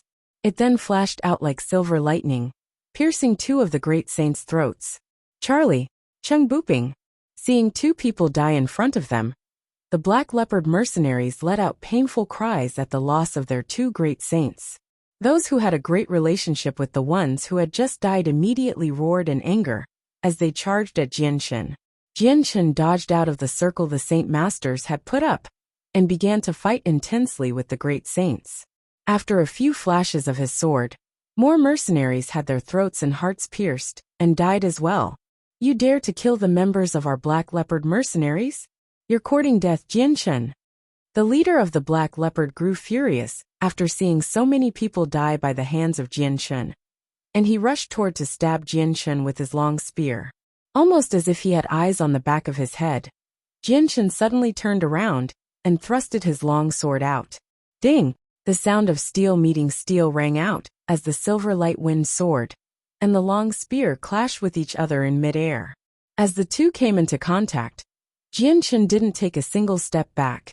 Instead, he stepped past the spear toward the captain, and with a flash of his blade, the light wind sword stabbed into the throat of the leader of the Black Leopard mercenaries. With a squelch, the tip of the bloody sword appeared on the other side of the man's throat. The leader of the Black Leopard mercenaries grew stiff as he stared at the sword in his throat with disbelief. His pupils rolled around furiously as he stared at Jianshan and spoke with difficulty. How could I die by your hand? Captain Cargill. Seeing their leader stabbed through his throat, the expressions of all the mercenaries changed. After standing there in a daze for a while, they all began to shout in alarm. He has killed Captain Cargill. My brothers, let's avenge the captain's death. Avenge Captain Cargill. Everyone forward, kill this Jianshan. The mercenaries suddenly became motivated once more as they charged at Jianshan. How reckless! Jianshan sneered as he pulled out his sword. The blade flashed as he charged towards the foremost people, instantly penetrating a few more throats. Jianshan's figure nimbly flashed through the crowd as he stabbed out at the people with wild abandonment. The mercenaries fighting against him fell one by one as they faced up against Jianshan's superbly fast sword. Those who had the strength of a great saint didn't have the ability to defend themselves. Even the saint masters weren't able to hold up for very long. In a short moment, another 10 mercenaries had died at Jianshan's sword, leaving behind 2 saint masters and 4 great saints. The 6 people had already lost their wills to fight. They exchanged mutual looks with each other, knowing that continuing on this road would end with death. The only road left to take was to run. With this thought, the 6 mercenaries immediately spread out in 4 directions without any hesitation in an effort to escape Jianshan. Jianshan sneered. His gaze swept across the area, eventually landing on a great saint mercenary. His body flickered slightly as he chased after the great saint with extreme speed. As for the other 5 mercenaries, Jianshan took no heed of them. That great saint who had been trying to escape from Jianshan's pursuit was blocked off by him in the blink of an eye. What are you going to do? Seeing Jianshan appear right in front of him, the mercenary's face grew pale as he began to shake and timidly pulled out his saint weapon. The light wind sword disappeared from Jianshan's hand as he crossed both arms across his chest. Staring at the mercenary who was close to his age, he said indifferently, "Do you wish to live?" "Of course," that mercenary replied almost instantaneously, but the question then registered in his mind, and his expression grew hopeful as he asked incredulously, "Could it be you're willing to let me go? Letting you go won't make much of a difference to me, and killing you will have no meaning either. As long as you cooperate with me and tell me what I need to know, then I will let you go." Hearing Jianshan, the mercenary revealed a joyful expression. "Okay, as long as you let me go, I will definitely tell you all I know without hiding a single thing." Jianshan nodded his head and said, "Let me ask you, what method is the Tianxiong clan using to deal with me? And how did your group recognize me?" Without hesitation, the mercenary immediately replied, "The Tianxiong clan used the mercenary union to place a 10,000 purple coin bounty on you. At the same time, they publicized some of your traits. That's why we immediately recognized you as the person that the Tianxiong clan had placed a high bounty of based on your fight with the tortoise beast." Jianshan frowned. The Tianxiong clan placing such a high bounty on his capture was something far out of his expectations. After some hesitation, Jianshan's eyes brightened as he smiled darkly. "I can let you go now, but you must do one task for me." "What task?" "As long as Shu Kellen, can find a way, I will definitely do it." That mercenary vowed in an exceptionally resolute tone, most likely in hopes of Jianshan believing him. "When you return to Wake City, I want you to spread the news everywhere that I am in the magical Beast Mountain Range. I want everyone to know that I am here. Do you understand?" Jianshan stared firmly at him. "Understood, I understand." Although he didn't know what Jianshan was up to, this mercenary still immediately replied to him without asking questions. He was afraid that if he made Jianchen angry, his life would be forfeit. Jianchen thought for another second before continuing. Also tell them that I am seriously injured, got it? Got it, got it. Don't worry. I will definitely tell everyone what you want to be said. The mercenary hurriedly replied. Jianchen nodded his head and waved his hand. You can go. Almost as if that man had received an amnesty, he immediately began to run as fast as he could away from the area. Based on his appearance, it seemed as if he was afraid that Jianchen would change his mind and take his life in the end.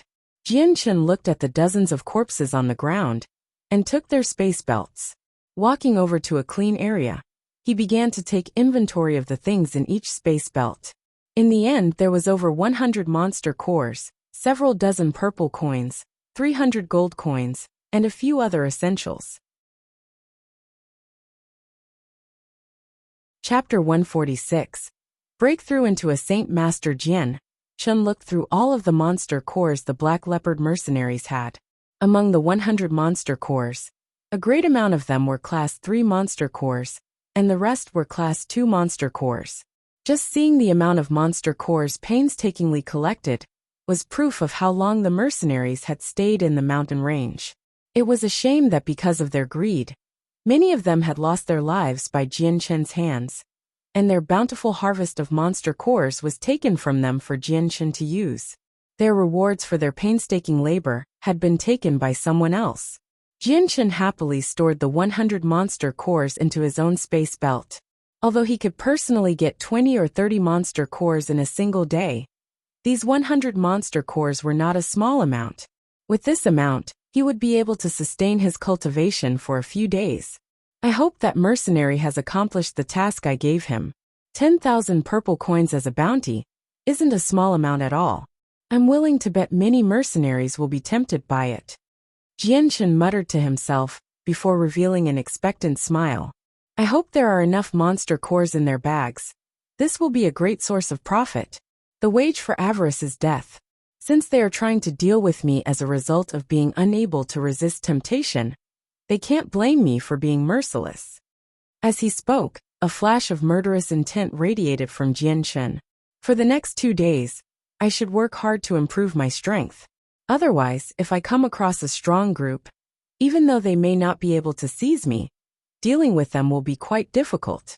Moreover, I still need to be able to defend myself from peak Great Saint Masters. With my current strength, going against peak Saint Masters isn't a problem. But if I come across a peak Great Saint Master, that could potentially be dangerous. If it doesn't go well, I might have to run away.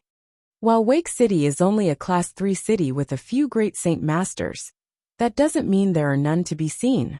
Just like the rarity of phoenix feathers and unicorn horns, nobody can guarantee that there wouldn't be any Great Saint Masters would come at me as a result of being unable to turn down the temptation of 10,000 purple coins.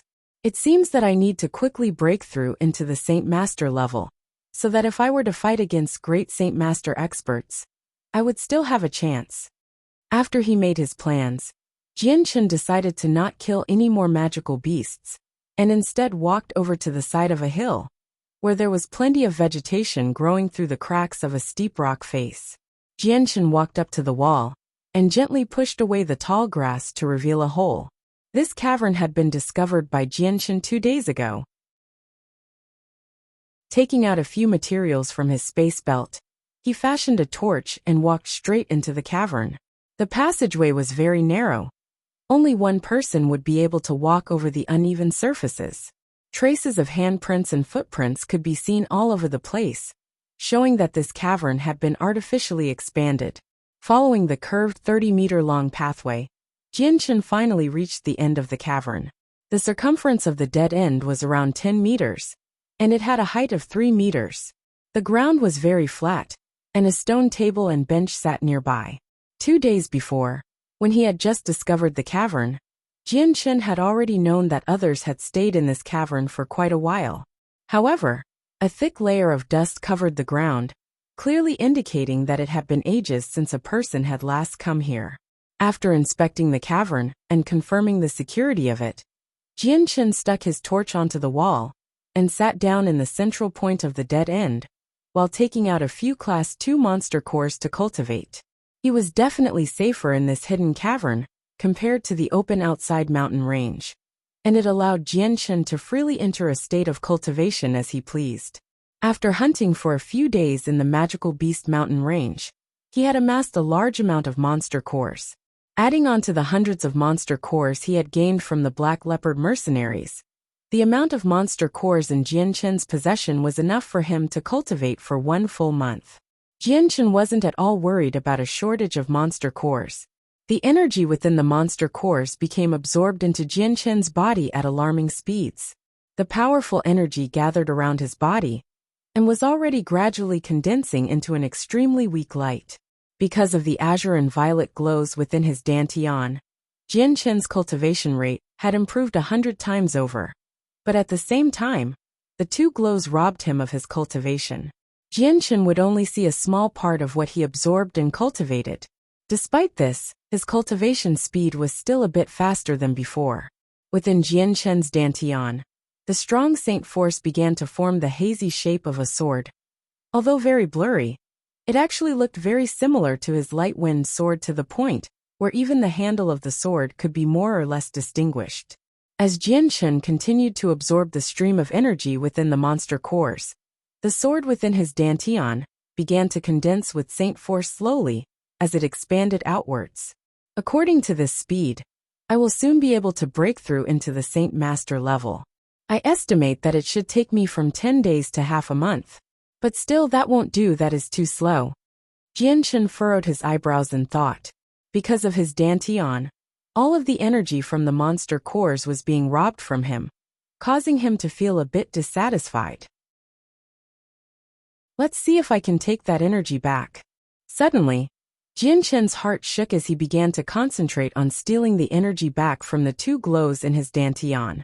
However, the speed in which the azure and violet glow was absorbing the energy was far too fast. Even when using all of his strength, he was only able to take back a small amount of energy. Despite this result, Jianchen was still extremely satisfied. With this small amount of energy, his cultivation speed had improved by a good 10 or 20%. If he were to continue with this speed, it wouldn't take him more than a few days to make the breakthrough. In the cavern, Jianchen was in a deep state of cultivation, but outside of the magical beast mountain range in Wake City, the entire city was in an uproar. When the news had escaped from the mercenary's mouth, no one knew whether or not it was genuine, but it had still caused every single mercenary to give it some thought. This person had a bounty placed on him for 10,000 purple coins. Although he was in the magical beast mountain range, he was alone and badly injured, so his strength would be sharply declining. This piece of unconfirmable news had made many mercenaries travel to the magical beast mountain range in hopes to confirm it. They had to make sure since it was 10,000 purple coins. And since the target was only a young man who was barely 20 years old, this was a simple task in the eyes of many people. The only trouble they would have would be to locate him. With a mission that had a target like this, there weren't many people that could resist the temptation of 10,000 purple coins. Despite many people telling them that the target this time was not weak at all, and had even caused the Tianxiong clan to take a heavy loss, these mercenaries still had no fear. After a few days of Jianchen staying in the magical beast mountain range, many cities around Wake City had already heard the news of Jianchen being seriously injured. Many mercenaries had already begun to rush towards Wake City in huge numbers. Seeing the situation swell up like this, a few of the lone mercenaries who had confidence in their strength and luck looked toward the magical beast mountain range. To them, they would take advantage of this situation for their own advantage. In a flash, 7 days had passed. In the caverns of the magical beast mountain range, Jianchen was sitting with his legs crossed on the ground while he cultivated. The torch on the wall had long since been extinguished, causing it to be completely pitch dark, to the point of not being able to see his hands in front of his face. These past few days, Jianchen had been in a cultivational state for almost the entire time. With the continuous increase in his inner saint force, Jianchen could clearly feel that his strength was improving by leaps and bounds.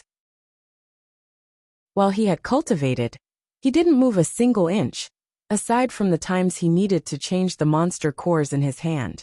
Although once he swapped the monster cores, he would go straight back to cultivating. Jianchen hadn't eaten a single meal, or took a sip of water while cultivating. He had sunk into such a deep meditational state that he had almost felt no hunger or thirst. In those days, a third of the monster cores in Jianchen's space belt had already been used up. Surrounding him was the dust left behind by the spent monster cores piled up in a fine layer, especially on his crossed legs. Chapter 147. Identity revealed. At that moment, a wave of intense energy pulsed out from Jianchen's body. At this hour, his cultivation speed had gone up by another noticeable amount, yet the energy from within the monster cores was pouring out like stampeding horses. It was already too much for Jianchen to handle, and so the energy floated in the air around him, looking like a dense white cloud of fog. In the cavern, this fog was extremely noticeable as it floated about him. In fact, Jianchen's body had begun to light up with the fog surrounding him, making his body stand out in the dark cavern. At the same time, all of his pores expanded to a larger size, almost as if they were the mouths of thirsty children. The white mist-like fog around Jianchen then began to be swallowed into his body to be used as an energy source, consumed for Jianchen's cultivation. As the pores on Jianchen's body began to swallow the energy around him, he began to also feel a slightly painful sensation within his body. It was almost as if he had multiple insects crawling around his body and taking bites. With such an annoying and irritating sensation like this, any person would feel it deep within their hearts. As Jianchen sat on the ground of the cavern with a peaceful look, he looked like a monk deep in meditation. Despite his peaceful demeanor, he could still feel the pain within his body. However, if one were to look at him, they would not be able to tell he was experiencing any pain. Meanwhile, within his body the energy that was absorbed through his pores was gathering within his dantian, where it was then absorbed by the sword within it. As the saint weapon absorbed the energy, it began to slowly change in a way that the shape of the sword grew more distinguished. All of the energy it had accumulated had added itself to its strength, and with each second the energy was absorbed, the saint weapon grew in length and size. Right now, Jianchen was already at the threshold of breaking through into a saint master. This show continued on for 4 more hours, until the monster core in Jianchen's hand started to flicker. Immediately, Jianchen took out a few Class 3 monster cores, and began to cultivate again. Time slowly but silently went by, and not too long after, half of the day had been spent. Within the darkness of the cavern, the hazy figure of Jianchen could be seen cultivating while the white fog-like energy grew even more condensed, to the point where it was lighting up like moonlight. At that moment, an intense amount of energy flew out from Jianchen and reverberated all over the cavern. The energy grew more and more intense, as it eventually evolved into a squall that roared throughout the cavern. The dust kicked up everywhere and was scattered by the squall of energy. All of the dust surrounding Jianchen had been blown in every direction as the white fog swirled around frantically, before finally entering Jianchen's body. In the blink of an eye, Jianchen had completely absorbed it all at a pace that was far faster than his original speed. With his current strength, he had finally made the breakthrough from a great saint to a saint master. Just as Jianchen had made his breakthrough into the next level, the 2 glows within his dantian had suddenly stopped stealing the energy from Jianchen. Jianchen slowly opened his eyes from his sitting position, when all of a sudden a weak, mysterious glow came out from his eyes. Although it was weak, in the darkness of the cavern, it was very noticeable. Feeling that the saint force within his body was incomparably stronger than it was before, Jianchen let loose an excited smile. Immediately, he brought out his light wind sword to his hand, which emitted a weak glow of light from its blade that dispersed the nearby darkness. An amazing glow gleamed within Jianchen's eyes as in the next moment, a large amount of silver light was released from the blade, as a strong amount of sword chi appeared. Lunging forward, the light wind sword was thrust through the air, as a small amount of sword chi separated itself from the sword, and shot toward the cavern walls with amazing speed. Within the dark cavern, That silver glow of sword chi shot out like lightning towards the cavern wall without a sound. The moment it struck against the wall, the sword chi disappeared, but not before leaving behind a hole from its impact. Jian Chen's body wavered slightly as he flew toward the wall like a demon possessed and struck out with his sword. PCH. Following the loud sound, the cliff that was stabbed by the light wind sword seemed almost as weak as tofu. The entire blade of the light wind sword had completely inserted itself into the wall, and only the handle could be seen. The moment the light wind sword had stabbed into the wall, Jian Chen hadn't felt the slightest amount of obstructions from the momentum, making him feel as if the wall was a piece of being curd instead of a stone wall. Although Jian Chen could easily stab into a stone wall in the past, it was not as easy as it was now. Slowly pulling out his sword, Jian Chen's heart was filled with confidence.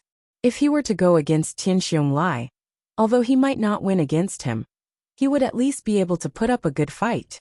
Now that his strength was at the Saint Master level, Jian Chen was no longer worried if he were to come across a group of mercenaries. Even if there was a great Saint Master within their ranks, he would at least be able to run away if need be. Recollecting his light wind sword, Jian Chen dusted himself off from all the dust and ignited the fire once more, basking in the glow of the fire instead of the darkness for once. When Jian Chen exited from the cavern, 5 days had already passed. The intense sun was floating high in the sky, indicating that it was noon. Jian Chen calmly looked around himself before setting off in a random direction. I hope that mercenary from the Black Leopard mercenaries did not let me down. Walking into the tall grass-infested forest, Jian Chen muttered to himself. Now that he was a Saint Master, his fighting strength was much higher, and within Wake City, there would definitely be very few people that could contend with him. Jian Chen began to idly stroll through the Magical Beast mountain range. In this part of the mountain range, Class 2 and 3 magical beasts often strolled through the area. In the past, Jian Chen had to be careful as he walked through this area. But now, as long as he didn't come across another monster on the same level as the golden-striped silver snake, even if it was a Class 3 magical beast, he wouldn't have to worry. Just then, Jian Chen's ears trembled as he heard the soft sound of chatter from the direction in front of him. Jian Chen's line of sight was obstructed due to the extremely dense vegetation, and couldn't see who was talking beyond the trees. Harry, we've been searching this area for days, and circled around the Magical Beast mountain range many times already, and yet we've still haven't come across anyone that looks like Jian Chen. Do you think Jian Chen is still here? What if he already escaped without a trace? Fiji, you can stop your complaining. The Magical Beast mountain range is huge with wild grass everywhere. Searching for a single person in this place is difficult. Surely you understand that. Besides, the reports say that Jian Chen is heavily injured. Even if he wanted to run, he wouldn't be able to go far. I'm not even sure if he's currently hiding somewhere trying to heal. That's right. I'm sure that Jian Chen's hiding somewhere with heavy wounds not daring to come out. But it's still so troublesome. Many people have already entered the mountain range. And if Jian Chen wasn't in a secret hiding spot, he would have long since been discovered by a group of people, or even eaten by a magical beast. There's some truth to that, but we better slowly look for now. Even if we don't find him, we'll be able to kill a few magical beasts, and take their monster cores to cultivate with. As soon as that last line was spoken, the group pushed past some tall grass, and walked out onto the road, where they could see Jian Chen clearly in front of them. They could see Jian Chen wearing animal leather, and his face hidden by the accumulated filth of his time on the mountain range. The moment they saw Jian Chen, the mercenaries looked blankly at him. At the same time, Jian Chen took in the group in front of him. There was a total of 7 or 8 people in front of him with their ages, looking to be around 30 years old.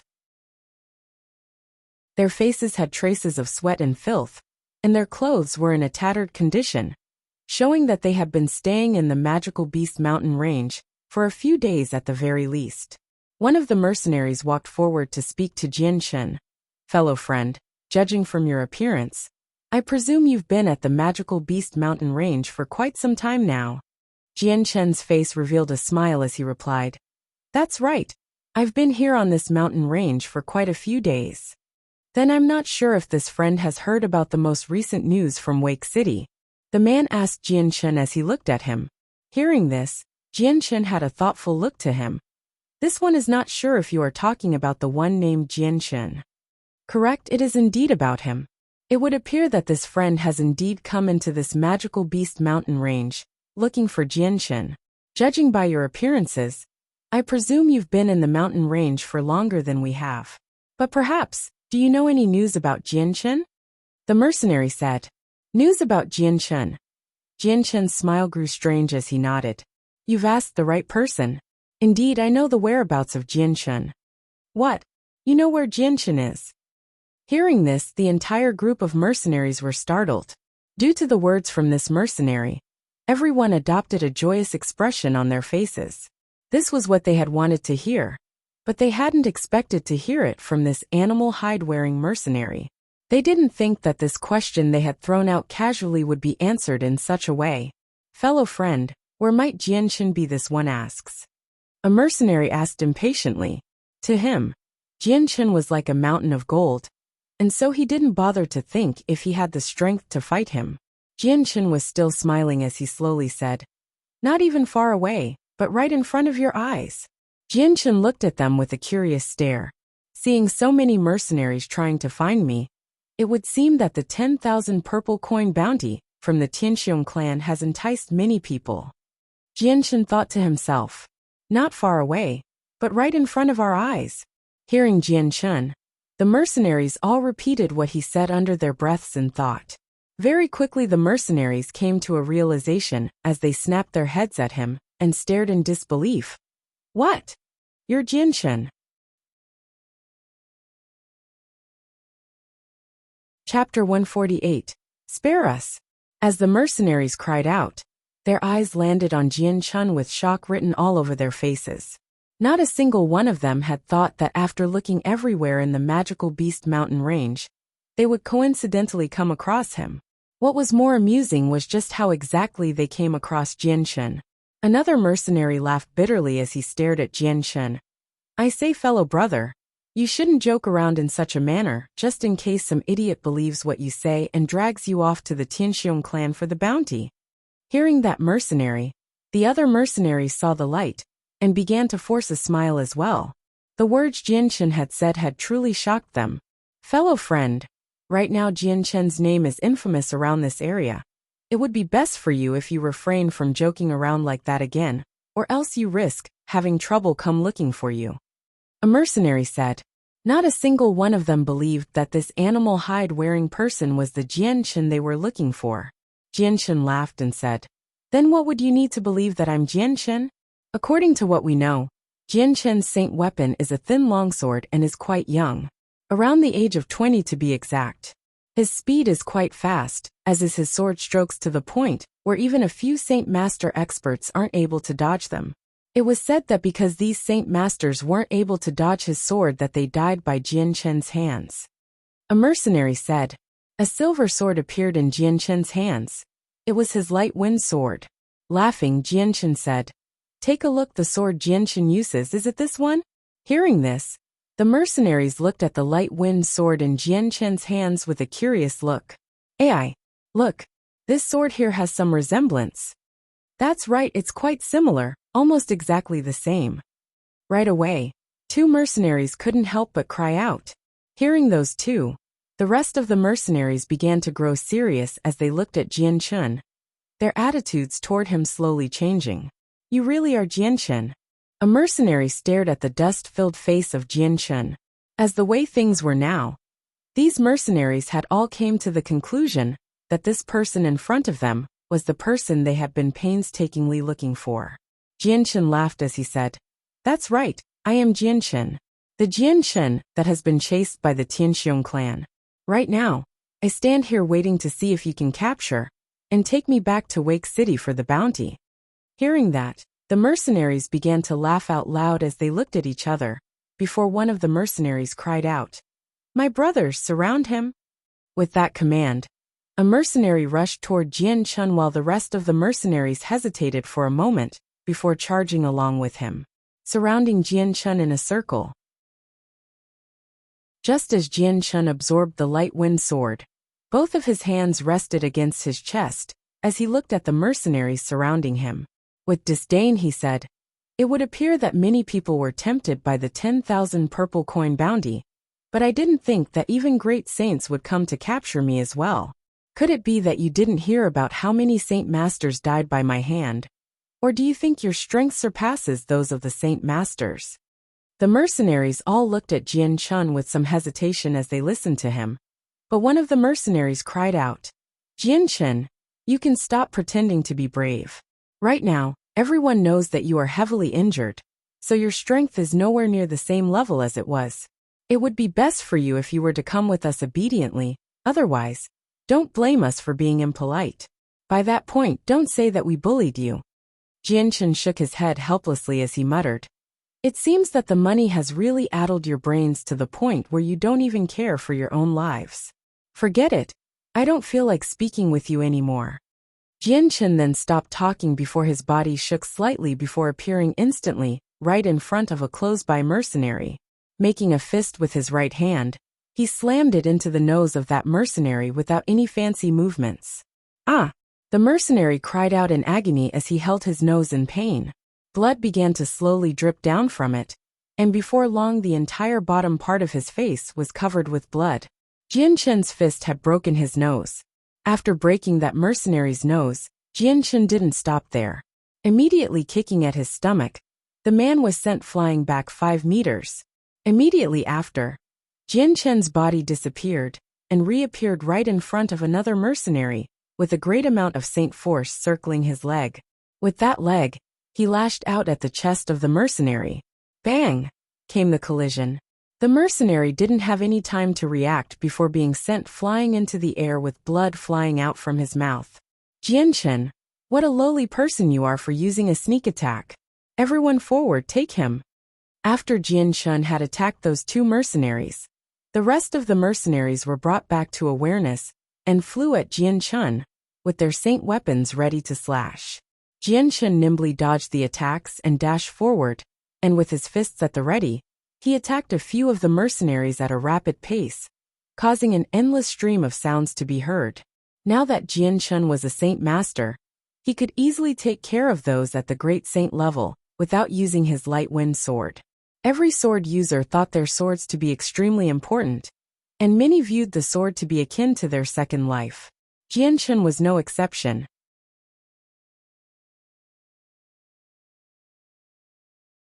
Chapter 149. Meeting the Zhou mercenaries. Once more highlight above for chapter title. Seeing the mercenary continuously bow his head, Jian Chun furrowed his eyebrows. These types of people were the ones he couldn't stand the most. "Fiji, what are you doing? Hurry up and get up. You're throwing away our face. Even if we die, that will be it. What use is there to fear?" Seeing that mercenary continue to bow his head down at Jian Chun, one of the other mercenaries couldn't help but curse at him. "Fiji, you cowardly bastard. In my entire life I have never seen such a brother like you." The mercenary called Fiji, who was kneeling, had caused the rest of his mercenaries' friends to look on at him with an extreme amount of disdain. Jian Chun looked at the mercenaries who were shouting at Fiji with some admiration. For those who clung to their lives so cowardly like Fiji, Jian Chun held them in contempt the most. "Do you have something to say still?" Jian Chun ignored the one who was bowing his head and looked at the other mercenaries. Hearing that, the mercenaries looked at each other with a sorrowful look of regret. They clearly knew that they were under Jian Chun's mercy, but it was most likely that they would stay within the magical beast mountain range forever, without being able to see tomorrow's sun. "Whether you kill us or cut our flesh, do what you wish. There is nothing more to say," a stubborn mercenary said firmly. Jian Chun had brought them to heel by using his fists and legs alone. This type of strength had caused them all to consider running away. But they clearly knew within their hearts that running away would have practically no chance of success. "I'll give you all one chance to live. Hand over all of your Class 2 monster cores, and you may go. Otherwise you will all die here. Pick now. I will wait for your decision," Jian Chun said gently. Faced with that decision, none of the mercenaries hesitated at all. Immediately nodding their heads, They all obediently took out every single Class 2 monster core from within their space belt and piled them all together neatly. Although they were all very reluctant to part with them, they weren't stupid and knew that this wasn't the time to be stingy. Jianchen swept his gaze over the pile where there weren't even over 10 Class 2 monster cores. Now hand over the monster cores. Obediently, one of the mercenaries scooped up the monster cores from the ground and placed them all within Jianchen's hand. Once Jianchen took the monster cores in his hands, he waved them away. Go on then, I'm feeling generous today. I may be letting you go, but if we meet each other again in the same situation, don't expect it to be the same. The mercenaries didn't bother to stay around and ran with their tails between their legs. Seeing the mercenaries disappear into the forest, Jianchen smiled as he stored away the Class 2 monster cores within his space belt. Kneading his fists, he muttered to himself, I don't know how long it has been since I've used my fists to attack people. Although it feels a little weird, it's not all that bad. For these mercenaries, killing Class 2 magical beasts for their monster cores is not an easy task. I've taught them a lesson, but since this is their only source of Class 2 monster cores, this will definitely not be the last time I will see them. Sooner or later, many more people will come by this way. Haha, I don't know how many people there will be, but with a prize of 10,000 purple coins, I hope that even stronger people come. Otherwise, my plan will progress too slowly. With this type of good opportunity, I will definitely profit as much as I can. Since all those who are trying to find me are enemies, I won't need stay my hand. The weak are food for the strong. This is the absolute rule of this world. Jianchen's face slowly revealed a look of expectation. Because of his cultivation, his monster core consumption rate was dozens of times, or maybe 100 times more than others. He had no other choice but try to earn more monster cores because of the glows in his dantian. He had been forced to give up using the world essence to cultivate, and now only relied on the monster cores instead. Not too long after the mercenaries had left, they immediately spread the news of Jianchen's whereabouts. Soon enough, Jianchen's position in the magical beast mountain range was well known by everyone. Quickly, every single mercenary and other parties of power began to rush over to try and overtake him. At this moment, Jianchen was sitting in the area with no intentions of leaving. Sitting on a tree 30 meters away, he was completely concealed by the tree leaves with barely any parts of his body being visible between the gaps in the leaves. In this situation, it was very difficult to see him. Not too long after, a group of 40 mercenaries slowly walked into the area near where Jianchen was sitting. All of them were wearing steel helmets with full body armor, while being armed to the teeth. Not a single one of them looked to be in disarray, and instead looked to be very well trained. The moment Jianchen saw these mercenaries through the gaps in the leaves, the name of a single mercenary group flashed through his brain. Immediately, a flash of killing intent could be seen in his eyes as his face grew serious. Crash! A sound came from within the leaves as Jianchen leaped down from the treetop. What person? Be careful, someone came down from the trees. Just as Jianchen flew down from the treetops, the armored mercenaries below began to shout as each one of them pulled out a saint weapon at the ready to fight. Jianchen's feet kicked off the tree, causing him to fly 20 meters forward, before finally landing nimbly on the ground right in front of the mercenaries. Who are you? The frontmost armored mercenary stepped toward Jianchen, yelling for him to identify himself. Jianchen's solemn face looked through the group with a careful eye. It was a shame that he saw no familiar figures within the group. You are the Zhou mercenaries. Jianchen said. It was no question. That's right, we are the Zhou mercenaries. Who are you? And why do you block our path? The mercenary who was at the front slowly demanded. The Zhou mercenaries weren't weak, and could be considered to be within the top 5 mercenary groups within Wake City. Adding on to their affiliation with the Zhou clan in Wake City, it had given them plenty of arrogance. Once he had confirmed their identities, a large amount of killing intent emerged from Jianchen in waves of energy. Without any more words, Jianchen took out his light wind sword and began to charge at the Zhou mercenaries. The last time Jianchen had met the Zhou mercenaries, they had came across a Class 5 cub in the magical beast mountain range. Although the original members of that Zhou mercenary group weren't here, they had cost the Flame mercenaries their lives and caused them to lose the Class 5 Cub. Plus, while running away from the Class 5 Golden Fur Tiger King, if it weren't for that member of the Zhou mercenaries who threw the cub at Captain Kendall, the Golden Fur Tiger King wouldn't have chased after the Flame mercenaries. So the entire destruction of the Flame mercenaries and the death of everyone in it could all be blamed on the Zhou mercenaries. Chapter 150. Extermination. Jian Chen quickly closed the 10 meters between him and the Zhou mercenaries. With his light wind sword, he thrust it toward the frontmost mercenary's throat in hopes to kill him. In a flash, the sword had found itself right in front of his throat. Seeing the sword come at him with incomparably fast speeds, the leader's face underwent a drastic change as he realized that he wasn't able to react in time to block with his own saint weapon. Hastily, he twisted the entire top half of his body to dodge this fatal sword strike, and without hesitation, he retreated backward in order to gain some distance from Jian Chen. Even after Jian Chen's attack had failed to land, his face did not waver at all. Continuing onward, he dashed forward toward the other Zhou mercenaries ahead of him, and lashed out with his light wind sword, and stabbed 4 great saints through their throats in a flash. Their armor was of no use, as Jian Chen had speared through the steel metal, as if it were tofu. To make a long story short, in the instant that the 4 mercenaries were killed, the other Zhou mercenaries hadn't even had time to react. From the moment Jian Chen had moved his hand to the moment the 4 mercenaries had been killed, the other mercenaries didn't even have time to breath. "Stay your hand!" The first mercenary that had dodged Jian Chen's blade cried out. After seeing how fast Jian Chen had struck out, he had realized how strong he was. He would not be an easy opponent, so at this current moment, there was no way the Zhou mercenaries would want to fight against this person without reason.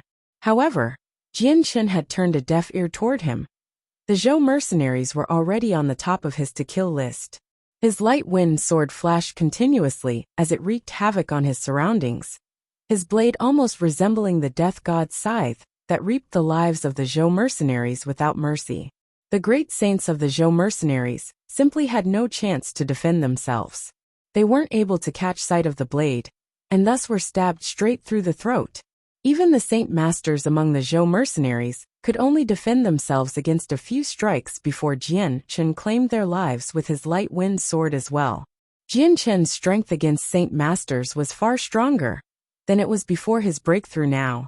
These saint master experts would no longer have the ability to harm Jian Chen, and just touching his clothes would already be a difficult task. Jian Chen's figure constantly flickered as he traveled in between mercenaries, almost as if he were creating doppelgangers of himself. As he paid attention to his surroundings, each strike toward his body was carefully predicted and dodged. While he was able to injure the enemies around him, his enemies weren't able to do the same to him. Jian Chen's attacks were incomparably sharp beyond anyone's imagination. In the midst of 40 mercenaries, Jian Chen had already stabbed and killed 20 mercenaries within the span of a few seconds, some of which were saint masters. Seeing how Jian Chen didn't even expend much energy after killing 20 mercenaries so quickly, the leader of the Zhou mercenaries had felt an icy cold fear within his heart. Hidden behind his stone-cold helmet was his pale face. In his mind he had felt a great deal of puzzlement. He didn't know just when the Zhou mercenaries had offended such a strong person. But without even saying a single word, this person had attacked the Zhou mercenaries ruthlessly. The leader was unable to keep calm and think about what to do, but his brain had quickly come to a conclusion. Immediately turning around, he made a decision to run away. He knew in his heart that he was completely powerless against the great display of strength shown by Jian Chen. Even if he were to stay behind, he wouldn't make much of a difference and would only die there. So if death were to be the case here, he would rather take the chance and run away. Before he could even run 20 meters away, the figure of a person quickly appeared right behind him with an extreme amount of speed. In the blink of an eye, the person had already caught up with him, as the silver glint of a sword left behind a brilliant glow of light as it arced toward the escaping figure.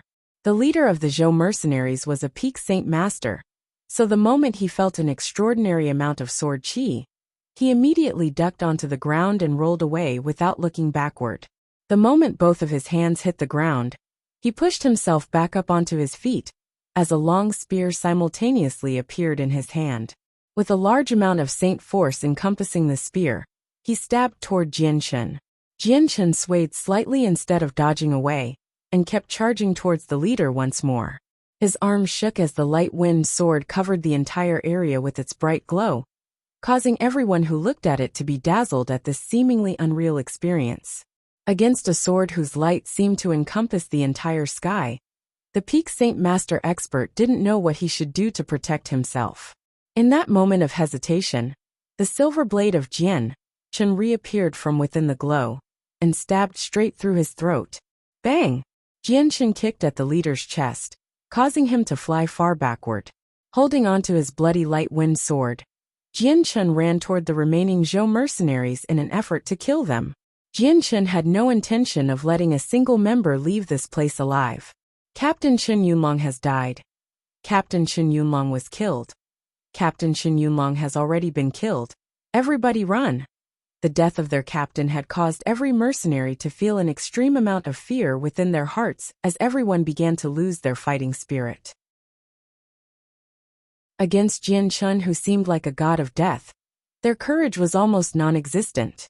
Throwing away their helmets, they began trying to escape. After Jianchen had killed some of the members, the remaining few had all started to run away with all their strength, in every possible direction. Although Jianchen wasn't slow, killing every single mercenary in this case wouldn't be an easy task. You Zhou mercenaries won't leave this place alive. Jianchen's eyes had a glow of killing intent behind them, as he instantly began to pour out sword qi in tremendous waves from his sword. Immediately, the light wind sword separated from Jianchen's hand as it flew out with tremendous speed.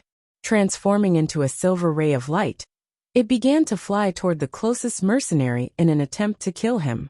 At this moment, Jianchen didn't care about keeping his soul sword a secret.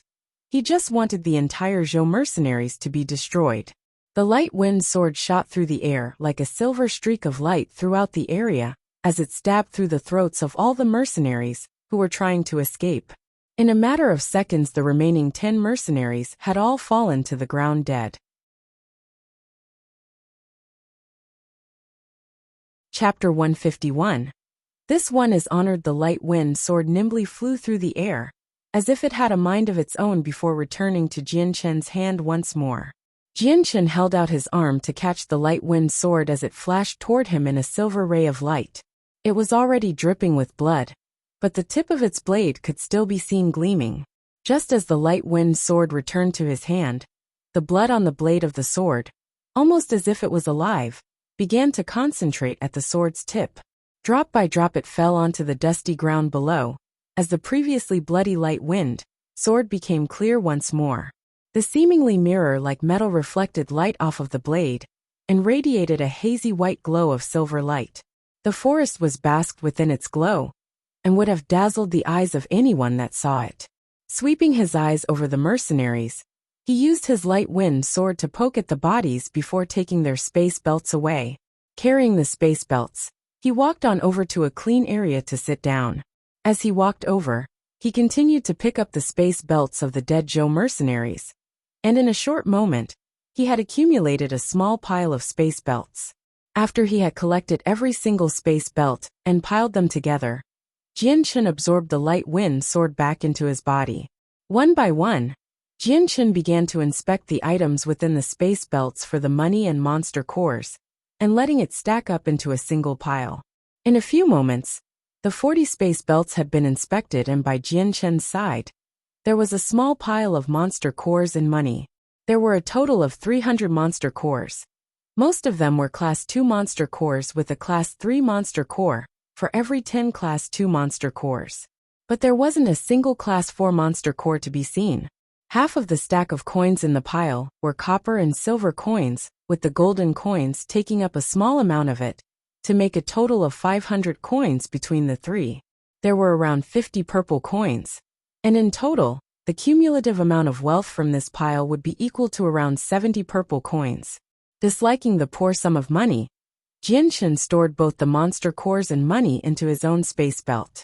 Leaving behind the dead bodies of the Zhou mercenaries along with their space belts, Jianshan left the area. Everything that remained in their space belts was just useless junk, as every single valuable had been taken by Jianshan. Jianshan didn't go too far, and instead hid himself on top of a large tree. He knew that there were mercenaries trying to find him, so that they could take him back to the Tianxiong clan for the reward. However, because the magical beast mountain range was so large, and the terrain within so complicated, even if they were to have men every 100 meters, it would still be hard to find him. The amount of time it would take to find another group of mercenaries would be too pitiful if he were to wait elsewhere. On the mountain range, every single mercenary was still trying to get to this area. The Zhou mercenaries were the first group that had reached this place.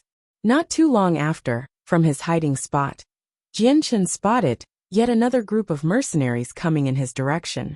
This group only had 10 people, a vastly different amount than the previous Zhou mercenaries' numbers. However, Jianshan could sense that this group was filled with Saint Masters. Their group strength wasn't weaker than the Zhou mercenaries at all. Just as the group of mercenaries walked under the tree Jianshan was hiding in, he suddenly jumped down from his perch. Landing gently on the ground, he suddenly sped toward the group with the light wind sword in his hand, as he stabbed forward with a tremendous amount of sword chi flowing from his blade. The 10 mercenaries had immediately reacted when Jianshan had started his movement, but Jianshan's speed was much faster than their reaction speed, and he had already closed the gap between them. With his light wind sword, he thrust it out in a great streak of light, as it stabbed into the right shoulder of one of the mercenaries. At the same time, every single one of the mercenaries had already pulled out their saint weapons, as they snarled in anger. The mercenaries in the back began to run forward in hopes of trapping Jianshan within a circle. Jianshan pulled out his sword from the man's right shoulder, and immediately put himself into a defensive position, as the Saint Masters all slashed down at him. Like a silver viper, the light wind sword flashed forward toward another mercenary. The targeted mercenary hastily brought up his sword to block the strike, but with the light wind sword being so fast, his defenses were quickly overwhelmed, and he was ultimately stabbed through the right shoulder. "You're seeking death." Seeing one of their own take damage, every other mercenary became furious, as even more saint force entered their saint weapons. Without mercy they continued their pursuit toward Jianshan with their saint weapon. Jianshan flew back 10 meters in a nimble manner, causing the sword strikes to hit nothing but air. The other remaining saint weapons crashed into the floor, causing a large crater to form. Jianshan's right hand held his sword as the tip of it pointed downward toward the ground, while his eyes stared at the mercenaries. "To dare attack us so underhandedly, you must be tired of living, you bastard." A big sturdy person cursed as he lifted his gigantic two-handed sword up to swing down at Jianshan. "Bantu!" Before that man could take a step forward, another middle-aged man came up to block him. The one named Bantu stared angrily at the one blocking him. "Mu Jian! Don't you block me. Did you not see that bastard injure Hado and Eric?" The one named Mu Jian shook his head as he ignored Bantu to look at Jianshan. "Fellow friend, I don't know what reason you might have suddenly attack us. You are here to find and capture the one called Jianshan," Jianshan said. Hearing this, the one named Mu Jian looked at the light wind sword in Jianshan's hands. As if he realized something, his face underwent a huge change as he cried out. "Could you be Jianshan then?" "That's right, I am Jianshan." Jianshan smiled, but it was an otherworldly type of smile. Hearing that, the 10 mercenaries looked at each other, with an excited look on their faces. They didn't think that they would be able to find Jianshan. But to find him here, if they were able to capture him, then the 10,000 purple coins reward would be theirs. However, instead of a happy look on Mu Jian's face, there was only an expression of concentration. "So you're Jianshan, this is too. Stop talking." Just as one mercenary was about to burst out into a smile and say something, Mu Jian had immediately cut him off. Glaring at him, Mu Jian turned back to Jianshan and cupped his hands together. I did not think honored one here would be the honored Jianshen known for his military prowess. This one here is named Mu Jian. To be able to see the elegant and honored Jianshen, this is truly a blessing enough for 3 lifetimes.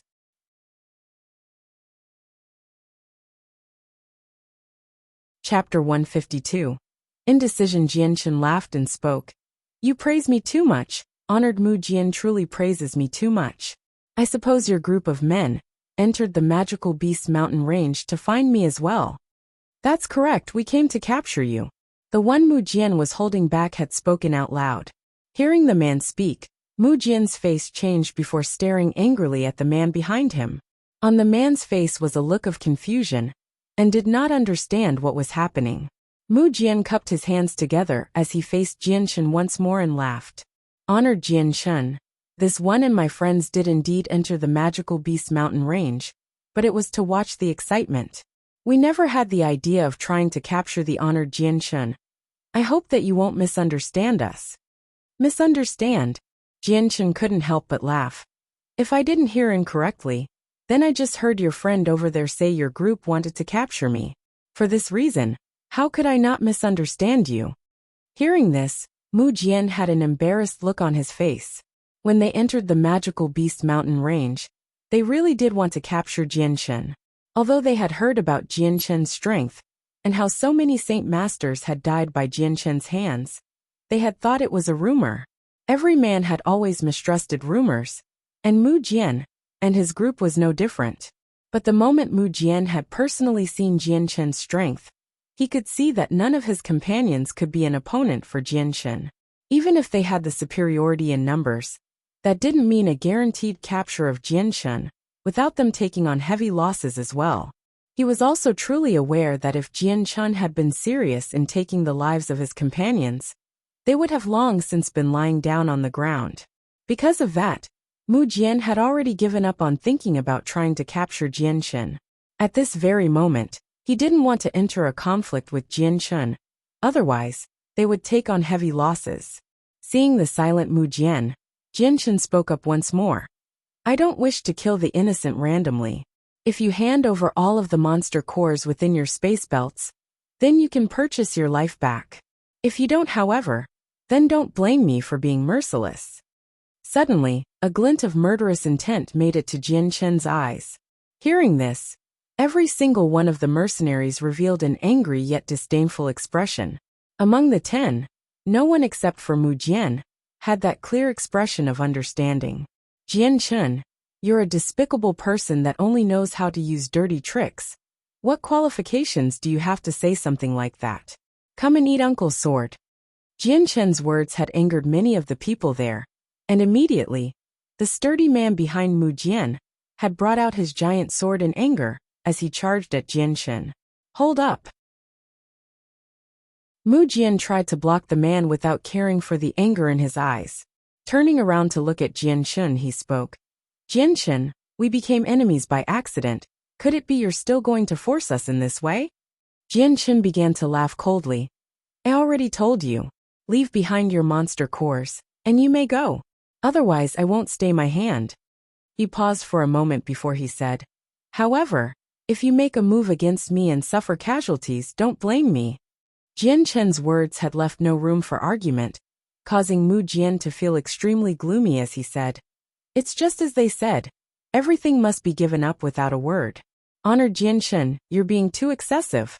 One space belt was filled with the monster cores that they had risked their own lives to attain from killing magical beasts, and accumulated after a long period of time. Mu Jian knew that if he were to fight with Jianshen, then there would definitely be a loss, but at the same time, giving all of his hard-earned monster cores to Jianshen was an impossible thing. Mu Jian, what are you doing spouting bullshit with him? Hurry up and capture him. He wants to take all of our monster cores by himself. What a huge joke that is. A golden-haired man spoke with a huge amount of disdain. Jianshen, although you've injured 2 of our brothers, that was only because you had attacked us from behind. There's 10 of us, so that doesn't mean someone like you could be an opponent of ours. At the very most, the end result would be both sides taking on heavy injuries, but that won't be much damage to our side. On the other hand, If you take on heavy injuries, that would make things very disadvantageous for you. After all, there's many people crawling about in the magical beast mountain range who are here to capture you. To us, this isn't anything to worry about. But to you, this is a struggle between life and death. So asking for us to hand over our monster cores to you is an impossible task. The one who spoke was a sturdy person. Clearly, he knew that Jian Chen's strength wasn't all that weak either. Jian Chen's eye flashed with a cold glare as he raised his light wind sword. So it's like that. All that's left to do is fight then, he said as he charged toward the 10 people. Mu Jian didn't say anything more and held his sword. Charging with the other mercenaries, everyone prepared to fight Jian Chen. All 10 of these people had the strength of a Saint Master. And in the past, if Jian Chen were to fight against these 10 Saint Masters, he would be at a huge disadvantage. But right now, his strength was well over the level of the surrounding Saint Masters, and he could handle them with ease. Using the profound steps to defend himself against the attacks from the Saint Masters and retaliating, both the mercenaries and Jian Chen were evenly matched. Despite the disadvantage Jian Chen had for being alone, not too long later, the mercenaries were slowly losing their advantage. A good amount of times the mercenaries had almost been pierced straight through their necks by Jian Chen, but they would also dodge to the side at the most crucial moment. However, they had already been stabbed multiple times by Jian Chen's sword. Jian Chen was like a demon possessed as he flashed throughout the crowd. Each time he disappeared and reappeared, he would attack from almost every direction with the light wind sword that emitted a strong amount of sword qi.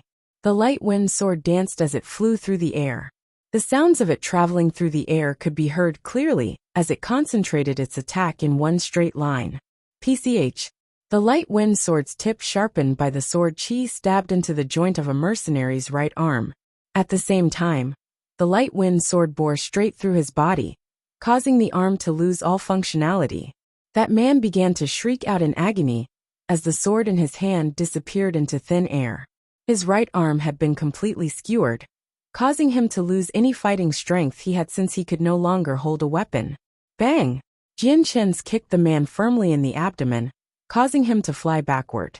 Swaying his body to the side, he dodged another strike that came at him. At the same time, he lashed out with his sword at the man, causing him to panic.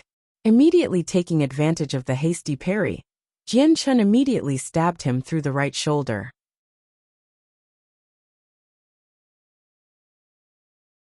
Chapter 153. Meeting another great Saint Master. The injury to the right shoulder had impacted the man's ability to swing his sword. The man who was struck through the shoulder had felt an injury so grave that it was beyond anything he had ever felt.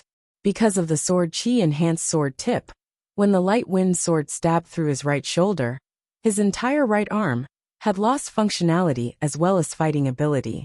The injured members could only helplessly retreat, while Jian Chen advanced forward to fight the other mercenaries. The sounds of Saint weapon clashing against Saint weapon could be heard constantly, as the Saint force from everyone mixed in with everyone else's. The Saint force had even reached a point where the nearby grass was flattened, while the dirt from the ground flew up in one giant dust cloud, covering everyone's figure. Ah! Ah! Every so often the miserable sounds of pain could be heard as yet another person was kicked into the air. Each figure was soaked with blood and had injuries all over their bodies. Not too long later, the previously 10 mercenaries had been reduced down to a small handful. Jian Chen's figure had been constantly slashing at his opponents in a fierce manner, but there was not even a single wound to be seen anywhere on his body. Blocking the downward slash of a sword, Jian Chen's light wind sword streaked forward and stabbed into the right shoulder of another mercenary. I don't wish to slaughter the innocent, so I'll give you one last chance to go. If you remain stubborn like this, then don't blame me anymore. Jian Chen called out without any emotion, but it could be seen that there was a killing intent within his eyes. He had been very lenient until now, but because they were so stubborn, he had no choice but to kill them. This was a very common thing on the Tianyuan continent, so Jian Chen didn't think he was at fault. After all, this world obeyed the primal laws of the jungle, and so the strong held all of the power. The weak would never have any say in this world. If any mercenary were to come into the magical beast mountain range, they were there just to capture Jianshen and bring him back to the Tianxiong clan for the bounty, and these 10 mercenaries in front of him were no different. If it weren't for the fact that Jianshen was stronger than them, these mercenaries wouldn't have been so unwilling to fight him at first. Hearing this, the one called Mu Jian revealed the struggle he was having within his mind as he looked at his heavily injured and weakened mercenaries. Biting his lip, he finally yelled out, "Stop." Mu Jian didn't have a weak amount of prestige among this group of mercenaries. The moment he had spoken, every single mercenary had immediately jumped backward and looked with fear at Jianshen and his slender light wind sword. His sword was so fast that it had caused even them to be extremely afraid. During their battle with Jianshen, there were many times that the light wind sword had almost struck them, only to be saved by their nearby comrades at the very last moment. Mu Jian continued to look at Jianshen with a complicated look, but seeing the amount of blood that was leaking down from his light wind sword, he suddenly became dejected and said helplessly, "Everyone take out your monster cores. Honored Jianshen has already been merciful toward us. If we don't follow his demands this time, then simple injuries won't be the end of our problems." This time, none of the mercenaries had any thoughts of disagreeing.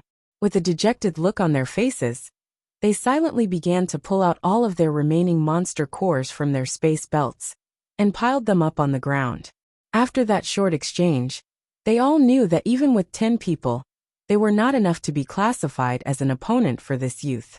With his extremely fast sword strokes and ability to defend so quickly, they simply had no way of attacking or resisting. These 10 Saint Masters had many monster cores on them. Although they didn't have many Class 3 monster cores, they still had plenty of Class 2 monster cores. "Jianshen, this is all of the monster cores we have. That means we can go now, correct?" Mu Jian spoke with an ugly expression. Jianshen looked at the pile of monster cores on the ground with an involuntary smile on his face. If you had just given the monster cores earlier, then all of this could have been avoided. That's fine, although I, Jianshen, cannot call myself a gentleman. I am a man who keeps his promises. You can go. Mu Jian spared one last look at the small pile of monster cores on the ground, a look of reluctance. With a helpless sigh, Mu Jian and his friends could only leave this place behind. Although the pile of monster cores wasn't a lot relatively speaking, it was all the Saint Masters had. Remember, I don't wish to see you come and face me again, otherwise, I will definitely not be as merciful. You would best do to leave the magical beast mountain range immediately. As the 10 mercenaries walked away, Jianshen had called out to them before they could get too far. Hearing this, Mu Jian had stopped for only a second, but he didn't say anything. Quickly after, he disappeared into the forest. Jianshen recollected his light wind sword and calmly walked toward the pile of monster cores. Bending down to store all of it into his personal space belt, he had counted that there were around 200 monster cores. A good amount of the cores were Class 2, but there were around 20 Class 3 monster cores. Just as Jianshen had finished cleaning up all of the monster cores, he slowly straightened his back and gave a cold smile. "Fellow friend, you've been here for some time and seen quite enough. Isn't it time for you to come out?" Ha ha ha ha. Just as Jianshen finished talking, a loud voice came out from the forest. Afterward, a gray shadow flew out from within and landed 20 meters away from where Jianshen stood. The person who came was rather old. His age was around 50 to 60 years old. His face was rather red as he looked at Jianshen with a lively expression. Judging by how disorderly his silver hair was, the man was rather unconventional with his looks. He wore a gray robe and was taller than Jianshen by a large amount, and even though he was standing on the ground with no unusual posture, Jianshen could feel an indomitable pressure enshrouding him. Seeing this elder, Jianshen couldn't help but heighten his guard as his face grew more serious. Staring deeply at the elder, he spoke 3 words, "Great Saint Master." The elder laughed. "Little baby, I didn't think you'd be able to tell this old man's strength. Not bad, not bad. Truly not bad. It would appear you have some strength. It is no wonder that old bastard Tianxiong Lai wasn't able to capture you.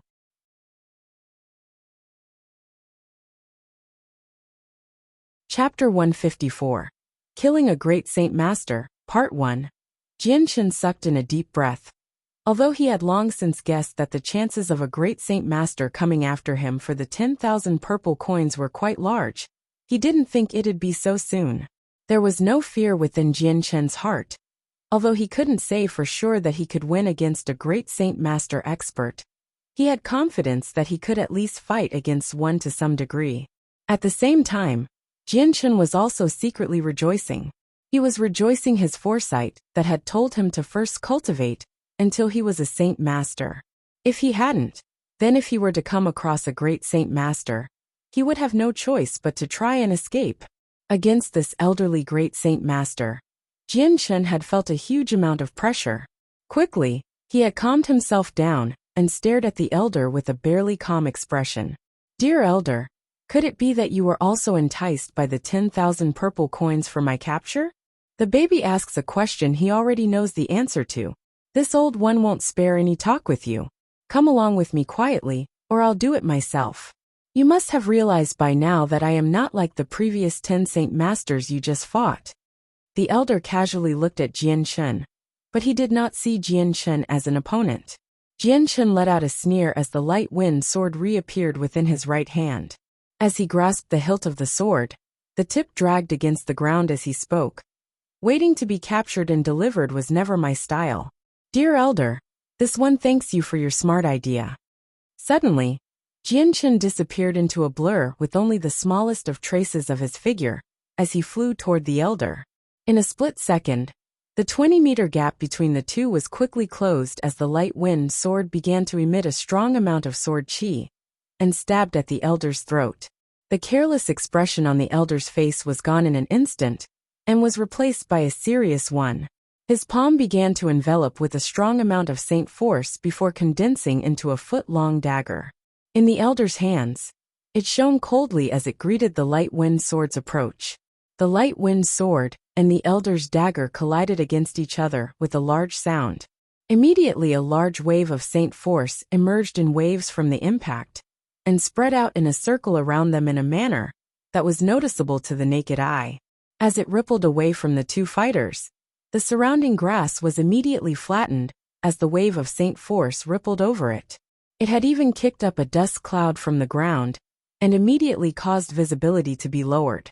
A slight hum could be heard from Jianchen's throat as he was forced to fly back a few meters. For every step, a deep imprint could be seen in the dirt. The strength of a great saint master is indeed very strong.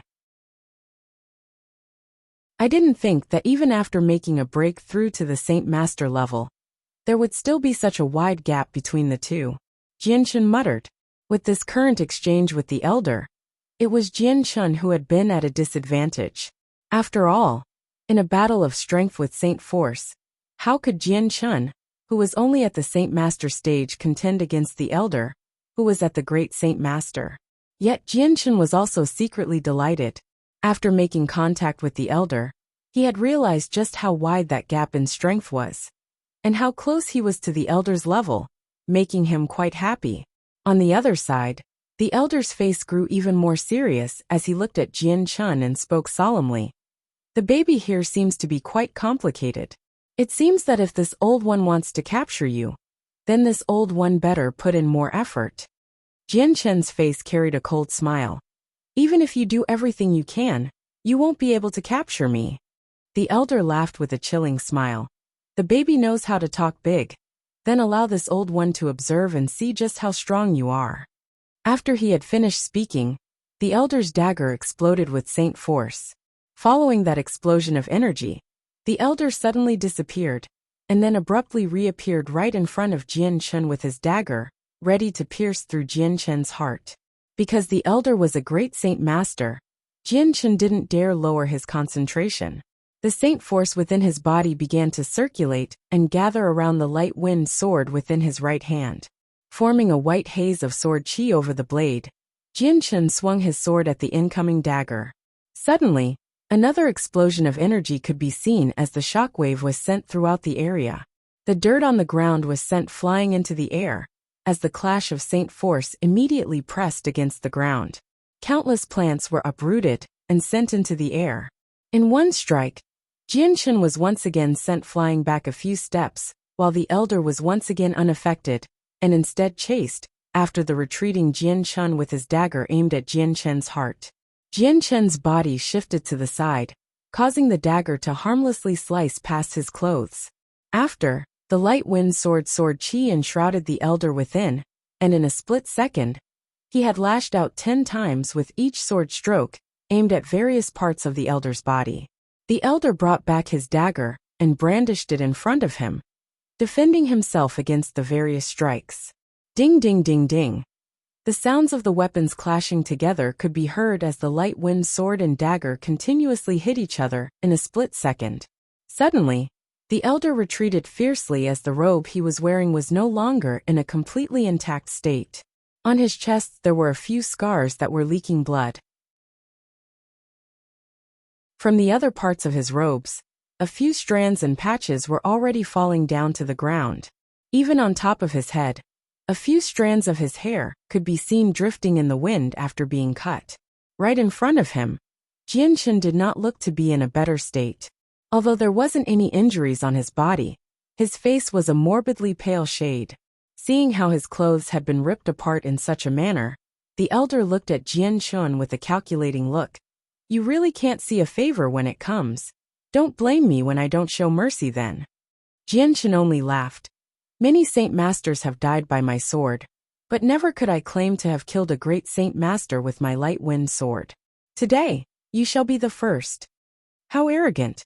The elder snarled as he sped toward Jianchen without any further words to be said.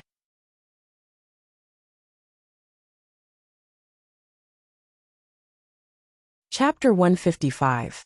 Killing a Great Saint Master, 2. Without any fear, Jianchen charged forward with his light wind sword, and once more clashed fiercely with the elder. This time, Jianchen had used his entire strength and profound steps to clash against the elder. Using his light wind sword to stab at the elder continuously, he simultaneously dodged each and every strike from his opponent. From the beginning of this new round, he had avoided clashing his weapon with the elder's, and it was only when it was impossible to dodge that he used his sword to defend. The elder's control over his dagger was superb, and it was almost as if he had reached the absolute pinnacle with his weapon. Almost as if each strike was an act of perfection, the dagger always flew straight toward Jianchen's heart.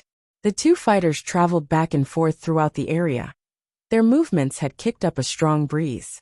Already, the breeze was starting to become a strong gale that threatened to uproot the surrounding grass and send it flying into the air. The two continued to go at each other, but under the fine control of Jianchen, his own saint weapon had rarely crashed against the elder's dagger. With each passing moment, the elder was getting more and more depressed. He was feeling a deep pit of anger within himself. His strength was clearly higher than that of his opponent, but because his opponent had the slight advantage in speed, and also boasted a superior reaction time, there were plenty of times when the elder was unable to find a solution to do anything. There were also many times where even with his Saint Master strength, the terrifyingly fast speed of the sword had left the elder at a critical junction between life and death. Little baby, you call yourself a male, yet you fight an elderly person without hesitation to such a degree. Just what point is there to that? The elder barked out with anger, as he couldn't handle this battle any longer. Hearing this, Jianchen had a small smile on his face. To try to get an easy and short merit, this was an unwise choice. Do you think I am that foolish? The elder was temporarily stunned without saying a word. A flash of killing intent quickly passed through his eyes, as he quickly leaped toward Jianchen once more with his dagger ready to kill him. Knowing that the elder no longer had any idea of letting him live, Jianchen's eyes flashed with a tint of coldness before increasing his speed by a notch. The amount of sword qi in the air intensified, and looked as if the entire area was covered within its shroud, which made it almost impossible for the two to find each other. With the increased amount of strength on Jianchen's part, the amount of pressure on the elder was increased many times over. Despite being a great Saint Master with a good amount of speed, he was unable to match Jianchen in almost any aspect, and was constantly put in a state of panic. Whoosh! At the same time, A sword-sharpened blade came out of the mist abruptly. The elder simply had no time to react, and so the sharp sword immediately cut through his right arm at the wrist. The pain from losing his right hand caused the elder to be stunned. Yet while he was stunned, the light wind sword had quickly flashed toward the elder's figure. The elder quickly held his dagger in his other hand in front of him to act as a form of defense, as he tried to retreat backward. Suddenly, before he could get far, the elder came to a screeching halt as a bloody sword stabbed straight through his throat and protruded underneath his chin. He didn't know how or when Jianshan had gotten behind him, only that his light wind sword had already stabbed straight through his throat, landing a killing blow. The elder's dazed eyes viewed the sword in his throat with a look of pure disbelief. He was utterly confused on how Jianshan could sneak behind him without him noticing. Yet, the questions the elder had would never be answered as his body slowly locked up and fell to the ground. Both of his eyes grew wide and clouded over as a sign of death. Jianshan pulled out his sword with a breath of air escaping from his lips. Fighting this great Saint Master had cost him a large amount of his energy, and after this fight, he was starting to breathe heavily. Absorbing his light wind sword into his body once more, he looked at the elderly figure on the floor. With a small sigh he muttered, "To have dozens of years of cultivation destroyed in a single day, AI, there was no need for that. If only you didn't have greed seduce your heart into attacking me, you wouldn't have ended up like that." With that said, Jianshan bent over to pick up the space belt on the elder, and began to take out every item from within. The amount of monster cores within the elder's space belt didn't number more than the amount Jianshan had, only having around 50 monster cores in total. However, the lowest rank monster core was a Class 2 monster core. There was not a single Class 1 monster core in sight. Over half were Class 2 monster cores, and 20 Class 3 monster cores. There was also a single Class 4 monster core. Aside from the monster cores, Jianshan also counted around 70 purple coins worth of money.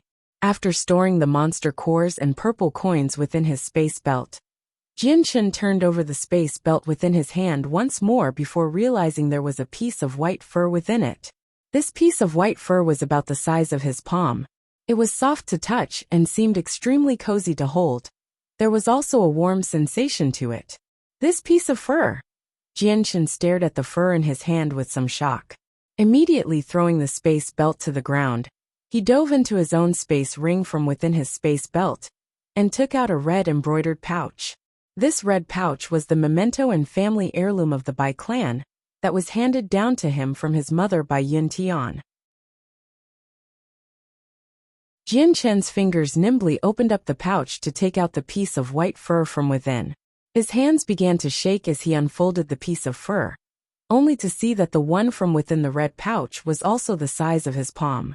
As Jianshan compared the two pieces of fur closely, his eyes widened more and more in shock. That was because these two pieces of fur were almost identical. Even the texture of the fur was the same. From the looks of things, it was almost as if the two pieces of fur came from one single piece that was cut into multiple parts. This is... Jianshan's eyes looked back to the elder's resting body once more as his heart began to beat. The piece of fur from within the red pouch was the family heirloom of the Bai clan. To this day, the heirloom must have been well over 100 years old, and although he didn't know what use this piece of fur was for, the antiquity and price for it was clearly self-evident. To be treasured by the Bai clan whose accumulated strength had been wiped out in a single night, it was simple to see that this piece of fur would surely have a high price. At this moment, to unexpectedly find an identical piece of fur from this great Saint Master of an elder, Jianshan couldn't help but wonder who this elder was.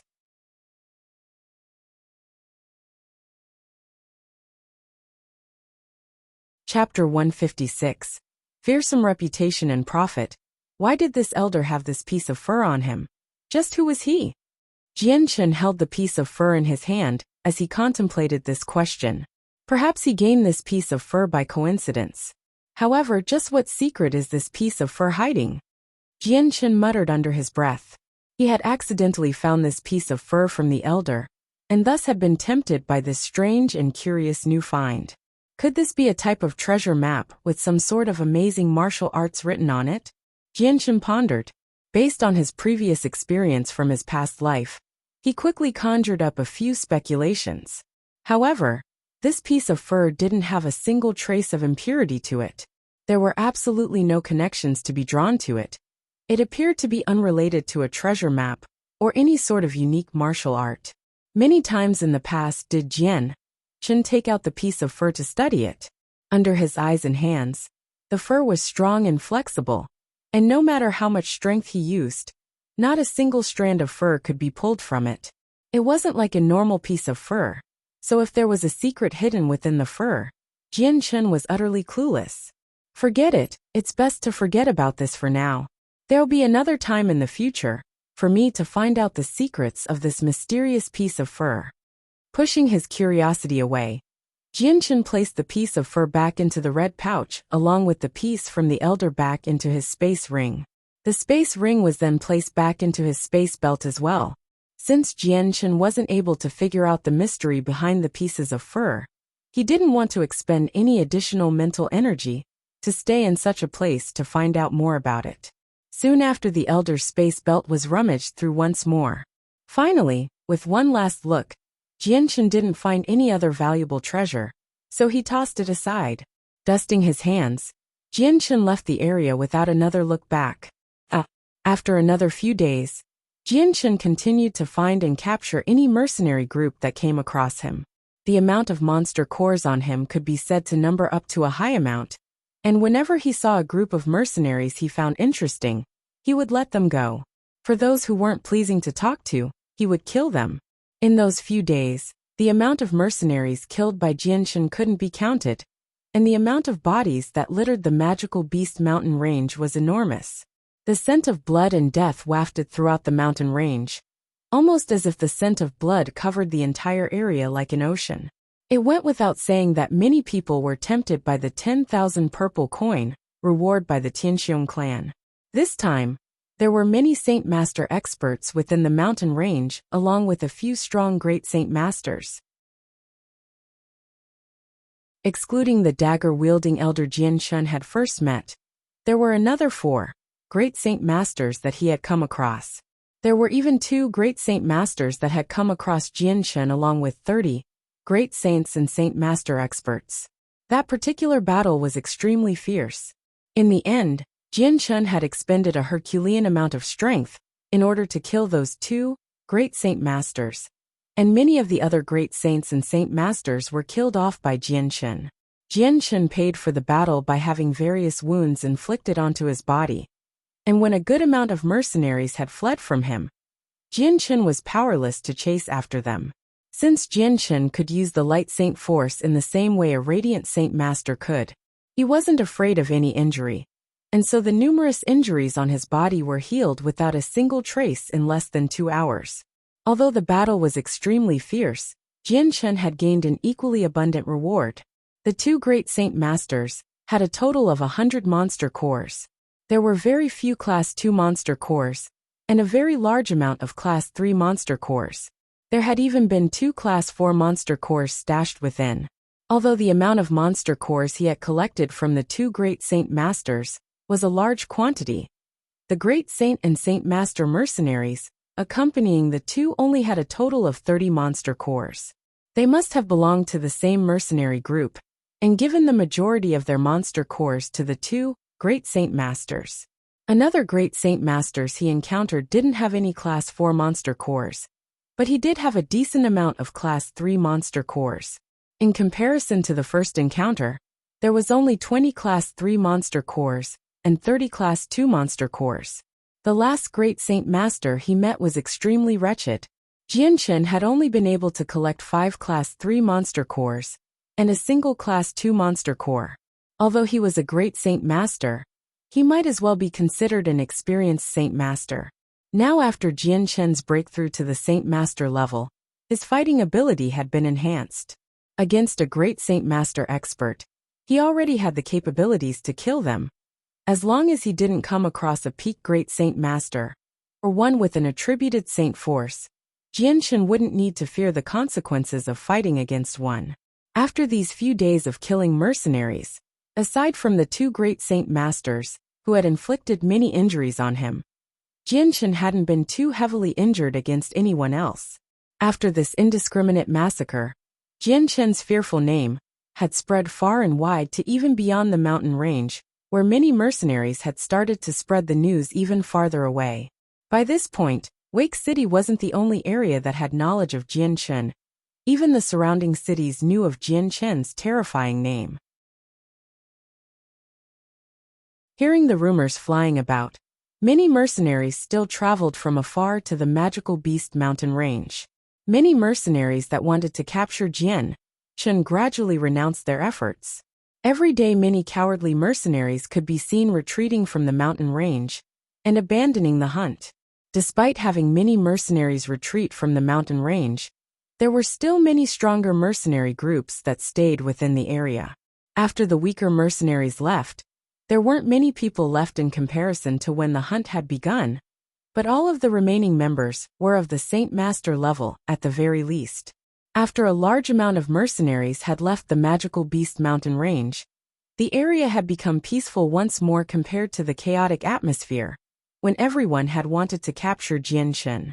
Even the mercenaries that were originally there to hunt and kill magical beasts for their monster cores were driven out from the area to avoid any trouble.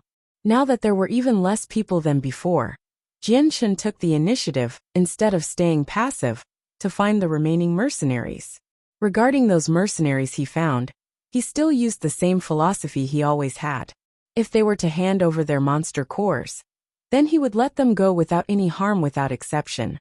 But for those too stubborn to listen and still wanted to capture him, Jianchen would kill them without exception. Within the cloudless sky, the fierce sun loomed overhead with its brilliant rays of light stabbing into the earth below almost as if it were putting a golden-colored carpet over it. Because of the recent summer weather, the sun had been unbearably hot. In the lush forests of the magical beast mountain range, it was almost like an isolated piece of the world. There were trees in every direction of the forest that blotted out the sun and its light. Every so often, the tree leaves would sway in the wind along with the tall grass underneath. While the outside area was hot, the forest within the magical beast mountain range was rather cool. Somewhere within the mountain range, 10 mercenaries sat in a circle with a bonfire in the center. Spiked on top of the fire were a few pieces of magical beast meat that slowly caramelized and dripped their juices into the fire below with the occasional sizzling sound. Although these 10 mercenaries were sitting down, their height and stature weren't hidden at all.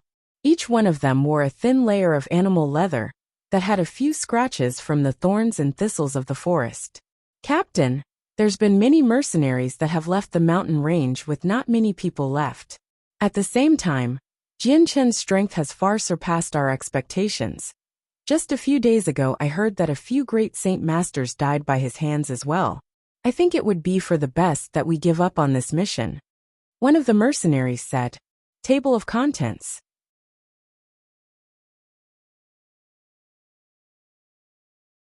Chapter 157. Should we? Just as this one mercenary finished talking, another spoke up. "That's right, Captain. Although we haven't come across Jianchen yet, on the road we've already seen over 100 corpses. After a closer look, most of them appear to be close friends within Wake City, who are all above the Saint Master level. If Jianchen can kill a group of Saint Master experts, then his own strength should be that of a great Saint Master at the very least. Even if we were to face off against him, it's not guaranteed that we'll capture him without any losses or serious casualties. I'm afraid that even our complete destruction might be a possible outcome." Hearing that mercenary, the other 10 mercenaries couldn't help but have serious expressions on their faces. This newfound information had sent their heads into a whirl, as they realized that if they wanted to capture Jianchen alive with their middle Saint Master strength, they would need more effort than they had thought. After all, with their formation, they were capable of going up against a great Saint Master, and the news given to them by the Tianxiong clan explicitly said that Jianchen had only great saint strength. At the very best he would be at the Saint Master level. So at the very beginning, they hadn't bothered to take Jianchen seriously. However, now that they had been wandering within the magical beast mountain range for a few days, News of Jian Chen's amazing prowess had reached their ears about how multiple great saint masters had died by his hand. Although they didn't believe these rumors at first, after seeing corpses litter the ground, wherever they went had shaken their confidence. Right now, these 10 mercenaries were in an awkward position where it was difficult to call off the hunt. They wanted to capture Jian Chen, but at the same time, they worried about going against him. They wanted to retreat from the mountain range, but they were also unwilling to give up the 10,000 purple coin reward that had so enticingly tempted their hearts. Captain, we should give up this mission. The fact that we've seen so many bodies on our paths is proof of Jian Chen's might. If we were to come across Jian Chen even with our numbers, we would still not be considered his opponent, and would undoubtedly have many people die by his hands. A scarred middle-aged man spoke with fear prevalent in his eyes. I second Yun Jibing's suggestion. Captain, while 10,000 purple coins isn't a small amount by any means, but it can't be spent if we're dead. If we die here, there isn't any point to money or enjoying any other worldly pleasure. Another tan person spoke. Hearing these mercenaries speak up, a mercenary with a knife wound slowly nodded his head and said, "Fine then, let us get off of this mountain range." With that announcement, every other mercenary let out a breath of air in relief, as the tense expressions on their faces loosened up a bit. It's a shame that you cannot walk in the night. Suddenly, a moment after the mercenaries were happily rejoicing, another voice was heard. The new arrival of the voice had caused every mercenary to stiffen. "Who's there? Come out!" the scarred mercenary called out as he stood up. At the same time, the other 10 mercenaries slowly stood up as well, staring cautiously at the dangerous area around them. Suddenly, a leather-wearing person slowly came walking out from behind the trees. This person had long black hair with a piece of tall grass keeping it in place. There were stains all over his skin as he walked forward, but no one could distinguish who he was. The 10 mercenaries collectively looked at this animal hide-wearing person as the knife-scarred mercenary yelled out, "Who are you?" The animal hide-wearing person began to smile with the shadows of the night still covering the rest of his facial features. But the smile could be seen clearly. "I'm the person you're looking for." Bewildered, not a single mercenary could react to this announcement besides having their faces pale abruptly. Could you be that Jian Chen?" A man stuttered out.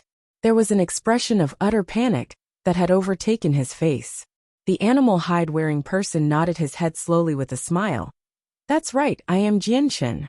There was a miraculous expression on the mercenaries' face as they looked at Jian Chen, who stared right back at them. None of them had thought that the person they had been looking for all this time would suddenly appear right in front of them, just as they had decided to retreat from the magical beast mountain range. If Jian Chen appeared a few days ago, these 10 mercenaries would have been overjoyed to see him and wouldn't have any hesitation. But now, at this moment, there was a wave of agony that smashed into their hearts. "Hand over all of the monster cores in your possession, and you may leave. Otherwise, you will die here. I'll give you a few moments to consider your options." Jian Chen spoke out. His tone was unnaturally calm, but when these mercenaries heard him speak, their hearts all grew heavy. The 10 mercenaries looked at each other as the leader spoke up. "Honored Jian Chen, the moment you opened your mouth, you wanted us to give up our monster cores. Isn't that too much? After all, these monster cores were earned after so much hard work and risking our lives in order to get even just one more monster core," he said with an unwillingness. Right after hearing the rumors of Jian Chen killing multiple great Saint Master experts, the leader had given up on seeing Jian Chen as an enemy. Jian Chen laughed. "I don't care for that. Your time is up now. If you don't hand over your monster cores, then don't blame me for what happens next." Hearing this, the 10 mercenaries all grew unhappy. The leader hesitated for merely a moment before striding forward. "Honored Jian Chen, if you can defeat me within 5 moves, then I will hand over our monster cores. Otherwise, we will just end up in a complete stalemate." Jian Chen's eyes flashed dangerously for a moment as he looked at the leader. "Fine, I'll defeat you in 5 moves then." In an instant, an intense amount of saint force appeared within his hand as a silver sword materialized. Everyone moved back. The middle-aged man waved his own saint weapon, ready to slash at Jian Chun with the might of his two-handed sword.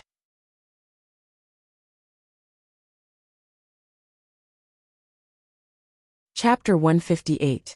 3 moves. Seeing Jian Chun and their leader brandishing their weapons, the other mercenaries began to move back to watch the two fight. The scarred mercenary clenched onto his saint weapon as he stared firmly at Jian Chun. His face was unnaturally serious. Whether or not he would be able to keep his monster cores would be determined by this battle. Although it was impossible for a great saint master to defeat a peak saint master in 5 moves, Jian Chun's agreement to this duel had refreshed the mercenary's courage. With no hesitation in his step, he was motivated to try and accomplish the task. For this middle-aged man, the amount of pressure on him was tremendous. Alas, there was still a small amount of worry within his heart. With Jian Chun's simple agreement to this duel, would he try and eliminate him given an opportunity? Knowing this possibility, he still didn't dare to voice out his thoughts. He would just have to try it. While it was true he wanted to save his monster cores, he also wanted to test out Jian Chun's strength. Seeing how young he was, he didn't know how he could be as strong as the rumors said. Just how could someone who was barely over 20 years old kill a great saint master expert? The leader's face hardened into a serious expression while Jian Chun smiled and extended his hand. Come! Sparing any politeness, the saint force around the mercenary's great sword exploded with intensity as he charged toward Jian Chun. Jian Chun's body disappeared into a blur as he rushed toward the man with his light wind sword ready to stab at him in a brilliant gleam of silver light. Seeing Jian Chun's sword disappear, the mercenary's pupils contracted in surprise as he suddenly whipped his great sword down to where he thought the light wind sword would appear. Ding! The sound of steel striking against steel could be heard as the two saint weapons were entangled together in a fierce stalemate. A wave of saint force exploded out from the swords and swept over the area like a gale storm. Just as the saint weapons collided with each other, the mercenary's face began to change as his eyes widened in shock. The seemingly slender and thin sword contained such a disproportionate amount of saint force, causing his giant sword to tremble and his arms to go numb. To end up in a deadlock against me, with such a slim one-handed sword, it would appear the rumors were not as empty as I thought. The mercenary muttered under his breath. Just as the mercenary was thinking to himself, the second strike was already coming at a faster pace than the first one. Becoming even more serious than before, the mercenary was barely given enough time to react to Jian Chun's sword. Trying to resist the numb sensation within his arms, he raised his sword horizontally to block the light wind sword. The moment the light wind sword stabbed into the great sword, an incredible amount of power was transmitted through the sword into the mercenary behind it, who was forced a few steps back. As for the sword in his hands, it had started to tremble and shake under the pressure. You've already lost. Just as the mercenary finally regained his stability, another voice came from behind. Whipping around, the man's face grew pale, and sweat began to gather on his forehead as he saw what was behind him. Pointing right behind him was an amazingly thin sword that was only centimeters away from his body. The tip of that sword was already pointing straight at his throat. The man's face grew sluggish as he looked at the sword threatening to pierce his throat in disbelief. There was just simply no words he could say. At this sudden reveal, the other 10 mercenaries behind the 2 fighters also looked on in disbelief. Their eyes revealed a sluggish look as they saw the sword calmly pointing at their leader's neck. Not a single of them had anything to say. This is the 3rd move you've lost. Taking back the light wind sword, Jian Chun looked at the mercenary with a calm face. 3 moves. Jian Chun had only used 3 moves to defeat a peak saint master. The leader quickly looked at Jian Chun with a fearful face. Swallowing, his voice began to stutter as he said, what a fa. Fast sword. Jian Chun gave a faint laugh. You should know what to do right about now. The fear in the leader's eyes quickly calmed down as he looked at Jian Chun. Although Jian Chun was completely covered by filth, the mercenary could see how young Jian Chun really was. The man absorbed his sword back into his body and cupped his hands together. I thank Honored One for his mercy. Then turning to walk back to the other mercenaries, he spoke out in a low voice. Everyone take out all your monster cores." Hearing this, the mercenaries all hesitated for a moment before accepting this outcome. The 10 pulled the monster cores within their space belt one by one. After watching their leader fight with Jian Chun, they understood that he only wanted their monster cores. Not killing them was already a huge favor granted to them. And if they didn't hand over the monster cores, with Jian Chun's strength, their entire mercenary group would be slaughtered. If their own leader, who was the strongest of them all, couldn't even withstand 5 moves from Jian Chun, then they had no chance. The scarred mercenary took out a bag from within his space belt and began to place all of the monster cores he had in that bag. Then, without any command from Jian Chun, he immediately began to take the other mercenaries' monster cores and collected them into the bag. In the end, he presented the bag to Jian Chun with a lingering gaze and said, "In that bag are all the monster cores we have." This bag of monster cores had around 100 inside. Around half of them were Class 3 monster cores, and the rest were Class 2 monster cores with barely any Class 1 monster cores. Jian Chun took the bag into his own hands into his space belt and said, "I, Jian Chun, abide by my promises. You are free to go." Without any further words, the scarred mercenary led the other mercenaries away from the area. Seeing the group disappear into the horizon, Jian Chun let out a breath of air.